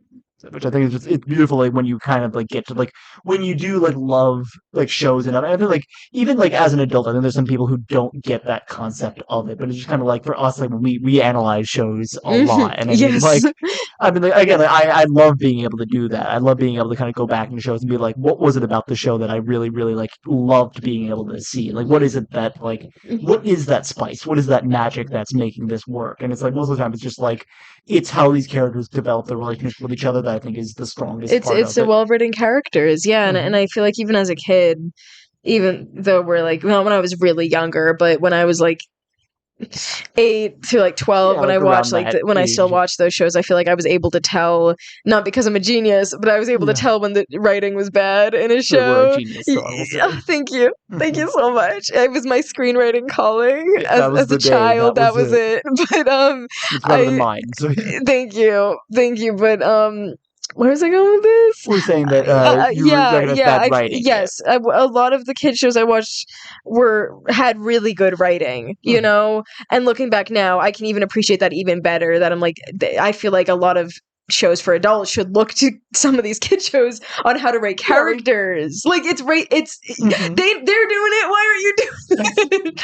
Right? And eventually, with a lot of that, it's like it's a time thing of like they're on a crunch of like, oh, we have to churn out like how many episodes of this. Right. And like, that's the issue with like the industry now. It's just like it's a nonstop machine that continues pumping stuff out like all the time. And I feel like as a age group as a, what do you want to call it, a culture? What do you want to call it? Like a Generation. that's the word I was looking for. Thank Okay, you. you're welcome. And like as a generation, I feel like we've kind of lost that sense of waiting. Like we just want to have everything like Yes, now, instant now. gratification. Yeah, rather than just like, I think I will never forget when I was like a lot younger when I watched the Adam West Batman, and I remember like Yeah. having to wait like weeks before the next episode came around, and I'll never forget like the agony that I went through. But it was so fun though. No, it was no. Yes. Just because I said agony does not mean I didn't Right, enjoy it. right, No, I no. appreciated the fact that because the thing is, like, it made me so excited for when that episode finally did drop and it finally did I come around to completely watch agree. that. I loved how it's a love-hate relationship, right? Like Yeah. it's very agonizing, especially when it ends on a cliffhanger. Like I remember Mhm. watching, Ruby Volume 7 Yeah, like and how that. weekly, and I appreciate how some shows still do that. They air weekly and you're like, and you have time to theorize and talk with fans. And You're you're like, like- "Oh my god, like the anticipation." You wait for Yeah. that day. You're like, "It's finally today." But now so much stuff is out all at once, and yeah, there's definitely the positives and negatives to that. But I really liked waiting. I do too. Like, there's something to that just like sometimes it doesn't always pay off for it. Like some of the things like I'd be like anticipating, I'd be like building it up in my head so much, and then I finally watch it, and it just like Yeah, it's like, Nope. bro, I was waiting for that. exactly. But it's like that's the issue though of just like even then it still feels like it's sometimes going a little bit too fast. I know the Batman episodes did a great job with it, but like with Thomas, something that I learned about the production history behind that. Between seasons, they'd take like a 1 to 2 year gap before the next season came out. Wow. So they'd have that time to like plan out the stories, work out the stuff. They still had to rush like relatively to get stuff going, but then it was like after the 5th season that they said, okay, we're going to produce 9 seasons all at once. So they just were churning one out like every single year. Yeah. And they all had to be like 26 episodes, had to churn them out every No, single year. that is an Yeah. issue. And I think that's the main issue with like a lot of like the things. Just like the corporations are like, we don't have time to sit down to actually work out how these characters do it. They just have to do it, and they have to Exactly. do it now. Unfortunately, I feel like a lot of writers' rooms, they're cutting corners because, like you said, there's a time crunch, there's a budget crunch, whatever. They're like, let's just get it out. Who cares if it's good or not? And again, that's not the case for everything. Absolutely. Of course, There's so much good stuff out there right now. It's just unfortunately the norm right now is I just feel like the essential step of writing, like the core step of like making sure it's good and revising and rewriting is being speed run, and so there's so much can fall through the gaps that you overlook. Lose out on so much. Yes, exactly. And also a lot of shows are shorter now, like Has Been Hotel, which I think 8 episodes. Like that's the norm now, and it's like what happened to 26 episodes. Which again, like, is why like I think I mentioned this in our reaction of K, which also will be coming out soon. Check it out, guys. There's an anime called Free Run that came out. That's 28 episodes, and I'm like, how do you have a 28 episode anime like in this day now? It's like I'm so used to animes being like 12 episodes because like they gotta get it out there fast. They're relying against the short attention span of our generation, unfortunately. Yeah, all the TikTok and whatever. Yeah, eventually they're relying on like they have to have it be in short bursts, otherwise people are not going to get as attached to it and that kind of thing. But it's like it should be the opposite. It should. It really should. It's just something switched. You see, because they're not seeing, I think, the delayed gratification of how that money's going to start coming in. It's like, we see it as the delayed gratification of like getting to watching that show and having that excitement of getting into the show when it finally does drop. They're seeing it kind of as like, we want the money now versus like, let's make a good product now. Maybe there'll be like a down period for a bit, but then eventually it starts paying in dividends when the people get really attached to it and like start getting like really invested in when the fandoms start. I mean, like fandoms, for as toxic as they can end up being over anything, are the reason that shows make as much as they do. Like they're absolutely, and some fandoms are so lovely, and there's always lovely people, no matter how toxic a fandom can be. And I really do think, for the most part, that there's just it's a bunch of good people who just want to talk about a show they like, and they want someone to talk about it with. Like, of course, there's the toxic sides to it, like we said, with the shipping wars and whatnot, and the people who are feuds. Yes, there's definitely that side. But if you can find that little community, it's like it's great to be a part of a fandom and get to experience that with fans, especially if there's not people in your life that like the same thing as you. Like I think that's great, and I love doing that in the past. And even though I haven't really interacted much with fandoms really now, it's still a great option, I think. I haven't either, and I think it's mostly Yeah. because like the more sour like look of it. Like, Yeah, now. And it's like, unfortunately, yeah. and again, like it's part of why, like again, like I appreciate so much that we have these conversations that we do. It's because that it's just like it's the first time I've really interacted with like another perspective into that's not just my own. It's always just Mhm. been kind of like how I see it, my headcanon. And I know my Yeah. headcanon's not always right on everything, but it's just like it's nice to have that other perspective of it because then it just makes me look into other parts of my own. Like, even if I'm not looking that other way, I'm looking my way with a new set of eyes to being like, oh, here's No, something I I never agree, noticed. and like even if like some of the stuff you said like I don't agree with, I can definitely I really appreciate like your viewpoints with certain things, and you've definitely came up with stuff that I never would have like thought of otherwise, and I think that's definitely the benefit of talking to people. And it's like like we talk about in relationships, like you don't have to be the exact same. Like it's good to be different, and Yeah. it's like it's fun to be different, and you can learn so much from each other and get so much insight about people and like And on yourself as well. yes, on yourself you do that reflection, and on the shows too you can get so much different perspectives of it as well. So it's a great thing, folks, at home to talk to Yeah. someone who has different opinions than you. Yeah, find an Alia in your lives, I implore you. Thank you so much. Find a moose. Go to Maine Yeah. and find a moose in the Yeah, woods. it's just 100%. Yeah. That's the moral of this Yeah, episode. no, that's 100% it. No, it's just like it's like find those friends that you can have these kind of conversations with, because I promise you that they're going to change your life and they're going to be great. Yes. Thank you. And I love having these Yeah, no, conversations. This is so same. fun. And this is No, great. And I'm so glad that we do this. yeah, same here, same here. And I again, like just like getting the chance to like look at so many of these different things is great, and I love the fact that we get to like do that. It's just like honestly, just like despite the fact we are recording a lot of stuff here, it's just like honestly, it's just great. We just sit down, we just start talking, and these conversations are lovely. And are really just like Yes. I want to Even off even off that camera. like we have so many like amazing conversations, and like I wish I could record all of them. If not to relive them, then just to share that with like a lot of you guys, because I just like there's such a beautiful feeling with all these conversations that we have, and I love getting the chance to have all of them because it's just like again, it's like you said, like you see so many things you wouldn't have thought of before, and it can either like open your eyes to a whole new realm of something you already loved, or it can strengthen something that you already have with such a strong conviction in, and like Yes. revive that love in you, which I love having. That. I love doing that Exactly. for people. Me too. Yes. And also like none of us are wrong in our opinions. That's what an Of course opinion not, is. yeah. You know, it's not like there's one correct answer. There's one way you have to see the world. Because again, that would be extremely boring. Yeah. This is a very small tangent. I watched Strawberry Shortcake when I was younger, and there was one episode where there was like this new character, and she didn't like Orange Blossom was like a main character, and she didn't like her because she was like different. I think I remember that. Really? Yeah. I watched like some Strawberry Shortcake when I was like very, Okay. very young. Like it's a very faint memory. 'Cause I remembered Yeah. like when I was very young, my parents were so against like commercials and that kind of thing. I don't think I saw commercials until I was like Oh around wow. 10. Okay. So, and I'm gonna date myself even further now because I think I remembered watching most of the stuff I did on VHS tapes. Oh my god. So like I watched Blue's Clues, Dora. I love the And a VHS whole bunch of stuff tapes on when you had to VHS tapes. rewind them. Yeah, no, it wasn't like that much of an arduous thing. It was It was for fine. me.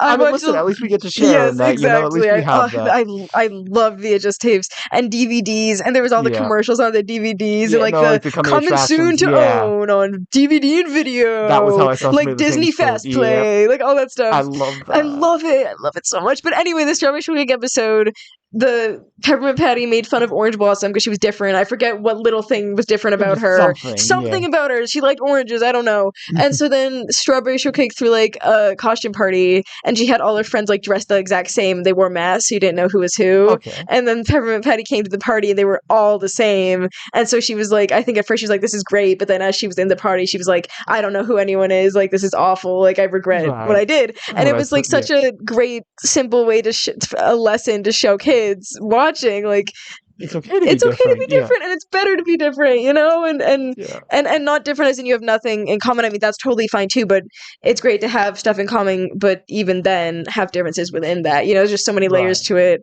and I mean that was a great metaphor to show it, and I just thought of that. Also, this can be a video for a whole nother day of talking about how like being different was stigmatized for me when I was a lot younger. But just, that is such a beautiful lesson, though. Like Definitely. And I mean, it's definitely hard growing up if there's something about you that's different, and kids can be mean. But I think 100% they can, thankfully, especially with liking shows and stuff, I feel like there's a lot of people used to be seen as nerdy or geeky, and now it's so much more mainstream. And it is, but also there's the at what cost when you have like so many people who like do start so many arguments and that kind of thing, like, over something. And just like when it's done in the moderation in the way that like Ollie and I do in these videos and that kind of thing, it's great.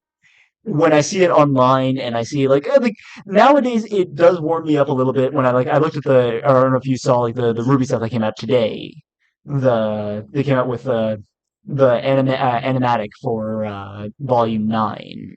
Oh, the ending? Yeah, they posted that officially on the receipts. I'd be like, okay, as a start of the Ruby Beyond stuff, and it was just like reading through the comments of that and reading like how sweet and wholesome people were being about that. Like that's what I like seeing for like art and stuff versus positivity. Versus like I think I remember like when I was a lot younger and I looked at the comments and I remember just seeing like slurs and like all these other things and just like so people many can be mean.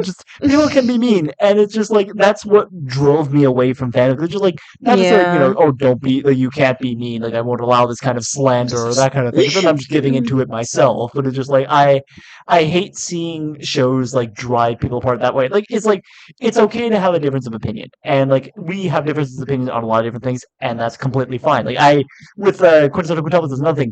There's someone who loves one of the ships, and I don't see why, but I don't think any less of them. And I'm like, I can understand you like them. It's not for me.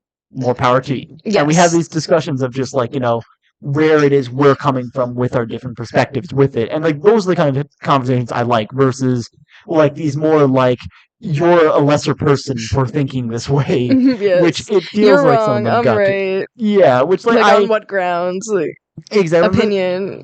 I'm just as guilty of that though too. Like, I remember like I got into arguments with my friend on like Goku versus Issei, who would win that fight. And like I used to go till I was red in the face, and I felt so bad by the time I got to the end of that argument. But it's just like that's the kind of things that I don't like with fandoms. That I don't like that they're done with like the element of love in some of these stories. I think these stories are meant to show love and are meant to bring people together. It can drive people apart, or it can bring them together. And what you decide what you want to get out of it. Yeah, I wish that like if it was going to bring people apart, that it would be in a way that would be at least constructive in some way, rather than just the amalgamation of hate that I end up seeing most. Yes, of the there's time. a lot of hate out there, so that's why we need more love and peace and kindness on the planet Earth. On the planet Earth. Yes. and so everyone, please be we kind were finally and on the same wavelength. Yay! See, we got there. Yeah, we got there. Yeah. Took 2.5 hours. But we got there. We got there. That's all that matters. Yeah. Yeah. But I guess any closing thoughts we want to give, like I said, or is there any other places we want to take this? Well, it's almost 12 o'clock. I mean, that's why I was also saying, are there any closing thoughts you want to give? So yes, we'll wrap this up here. But I mean, I think that was great, and I definitely got a different perspective, which I'm really grateful for. And your brain on the process. Yes, my brain got a little spaghetti. Yeah, which I mean, I was also going to say thank you guys so much for bearing with us with the tired brains that we have. We have some stories we can tell you about our own stuff that happened. Yes. I'll tell just very briefly. I nearly destroyed a laundry machine in my room, but that's a video for a whole other story time. Yeah, but just like I got like 4 hours, or not 4 hours, 6 hours of sleep. That's how math works. I got like 6 hours of sleep last night. Probably same. Yeah, and I'm just feeling wiped. But I'm glad I was able to at least like cognizant enough to hold like long conversations. We did so good. Yeah, like I'm proud of us. Great job. Yeah, no, same. Great job. Yeah, fist bump. Yeah. Pound it. That's from Miraculous Ladybug. Is it actually? Pound it. That's where it comes from? Sorry, that was bad. I don't know what's going on. I don't know what to do. It's actually a boxing match now, guys.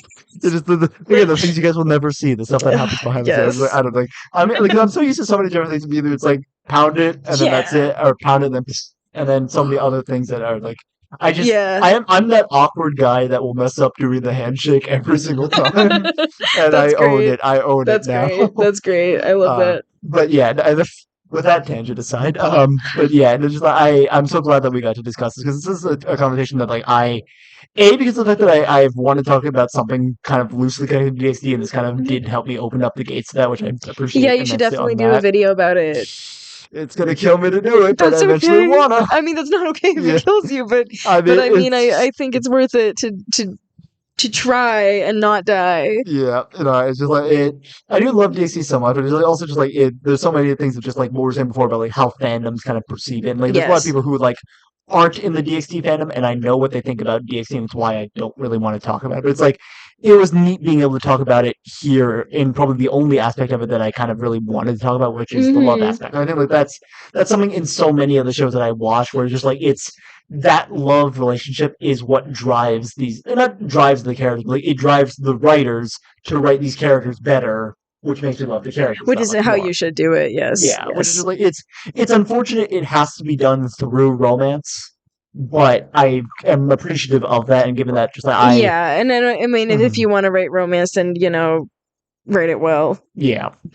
No, and it's just like, I mean, it's also just like if you're gonna write it not well, I mean, I'll probably still end up consuming it. It's just like I am a sucker for love stories because I just like and I guess this is something else I probably should have mentioned at some point in the video. Just that I've had my own share of stories with like love and kind of my own search for like trying to find the one and kind of that kind of thing. And it's like while I've kind of as I've gotten older stopped looking for that as much for myself and that kind of thing, and it kind of just like if that's gonna work out in life, then so be it. If it doesn't work out in life, then so be it. It's just gonna be like however it does. But like there is some small part of me inside that kind of like not longs for that per se, but that like softens to other people when they have that same experience. And I think that's kind of the part that a lot of these romances speak to, and why I love them you as see much yourself as I do. in some of it, and I relive those moments kind of like over and over and over again. It's just kind of like I always like I get emotional with them because I'm just like I love that moment that like they finally found that moment. I definitely remember what it felt like finding that moment.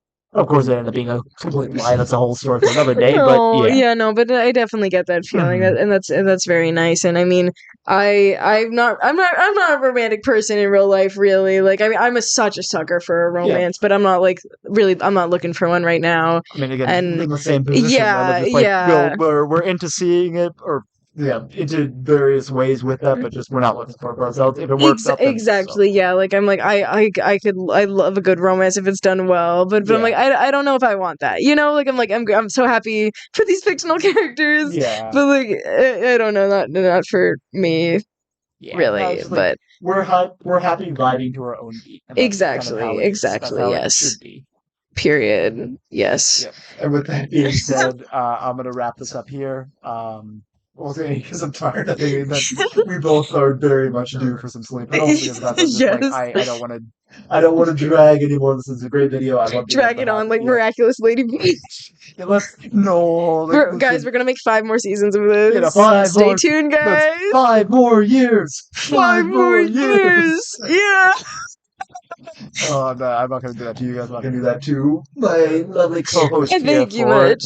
And just listen, I'd be down. I mean, listen, Long live Ani-mity B. No, just listen. Would I be down? Sure. Would I be happy by the end of it? I don't know. We'll see. But no, this is great. Thank you so much for joining me on this, as always, Alia. It's a pleasure and a half to have you on here. And I can finally say this, because I don't think I've said this in a single video yet, but if you haven't checked it out yet, please do go down in the description. Neko Wafer, best channel out there. Thank you. I could prove that also by the fact that it's 10 times the subscribers that I have. Thank you. So definitely please check out Neko Wafer. Neko Wafer is my K-Project channel. Or also Sensei Yes, then there's Garmadon space the Sensei, one word. Yep. Those are my 2 channels. And yeah, you also want to plug, I'll plug every single channel. I'm willing to go there. I think that's it. Okay. I think I might make more, but those 2. Definitely those 2. 100% check those out. The content on both of them, the AMBs are great. The K stuff is great. Basically, anything that this one produces is great. Thank you. You too. Shout out to Ani-mity B for this amazing channel, for having this platform and letting me come on and share, and for sharing your stuff as well. I love your channel, and it's always a treat to be on it. And so everyone. Subscribe, like, comment, share. Please share with all the friends. That's my greatest wish for any of these videos, just to share like the good vibes and the good feelings of a lot of these discussions we have. Even if we don't agree, it's just always great to like have these conversations. And again, thank you so much for having this one with me and for putting up with my A, tired brain, and B, my very tangential. That's okay. It was great. We got there. We got there. That's great. It's great. I love it. Yeah. I wouldn't have it any other way. Thank you. There we go. And thank you guys for also putting up with us. And with that being said, I'll catch you guys in the next video. If you got this far, comment your favorite ship. Yeah, please. Actually, I want to see what everyone else is on, because it's also like, if there's any other ships that are like, I like comment your favorite ship and tell us what it is about that ship that you really like about it. Because honestly, if it has reasons enough, I want to add more stuff to my list to like check some stuff out. Like, I want to see what. Listen, it's 3,000 enemies anyway. Adding any more to it's not going to change. What's a couple hundred? Exactly. Fine, give or take a few. You know. Plus, I mean, listen, I will get to these one day. I promise I will get to them all one day. Okay. I mean, also a lot of them are like only 12 episodes plus, so it's just like getting to them is not going to take me that long. I think there's only like 2 on there that are like super, super long, so So I would love to see what else other people think about it, and just like any other reasons to like explore other like worlds and other like stories of love like that. I'm all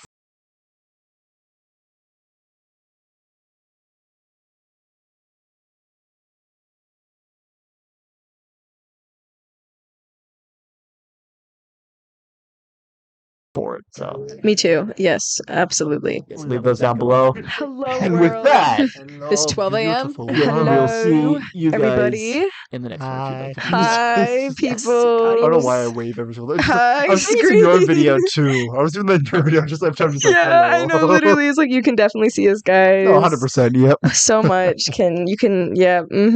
And we can see you. Listen, you're watching. This is a two-way street. What's it? The Monsters Inc. of like, you're watching me, so I'm watching you. Yes, That was that's the thing from it. I remember. that's that's accurate to what's happening right now. Yes. No. 100%. Yeah. It's karma. Okay. Okay. I think that's our.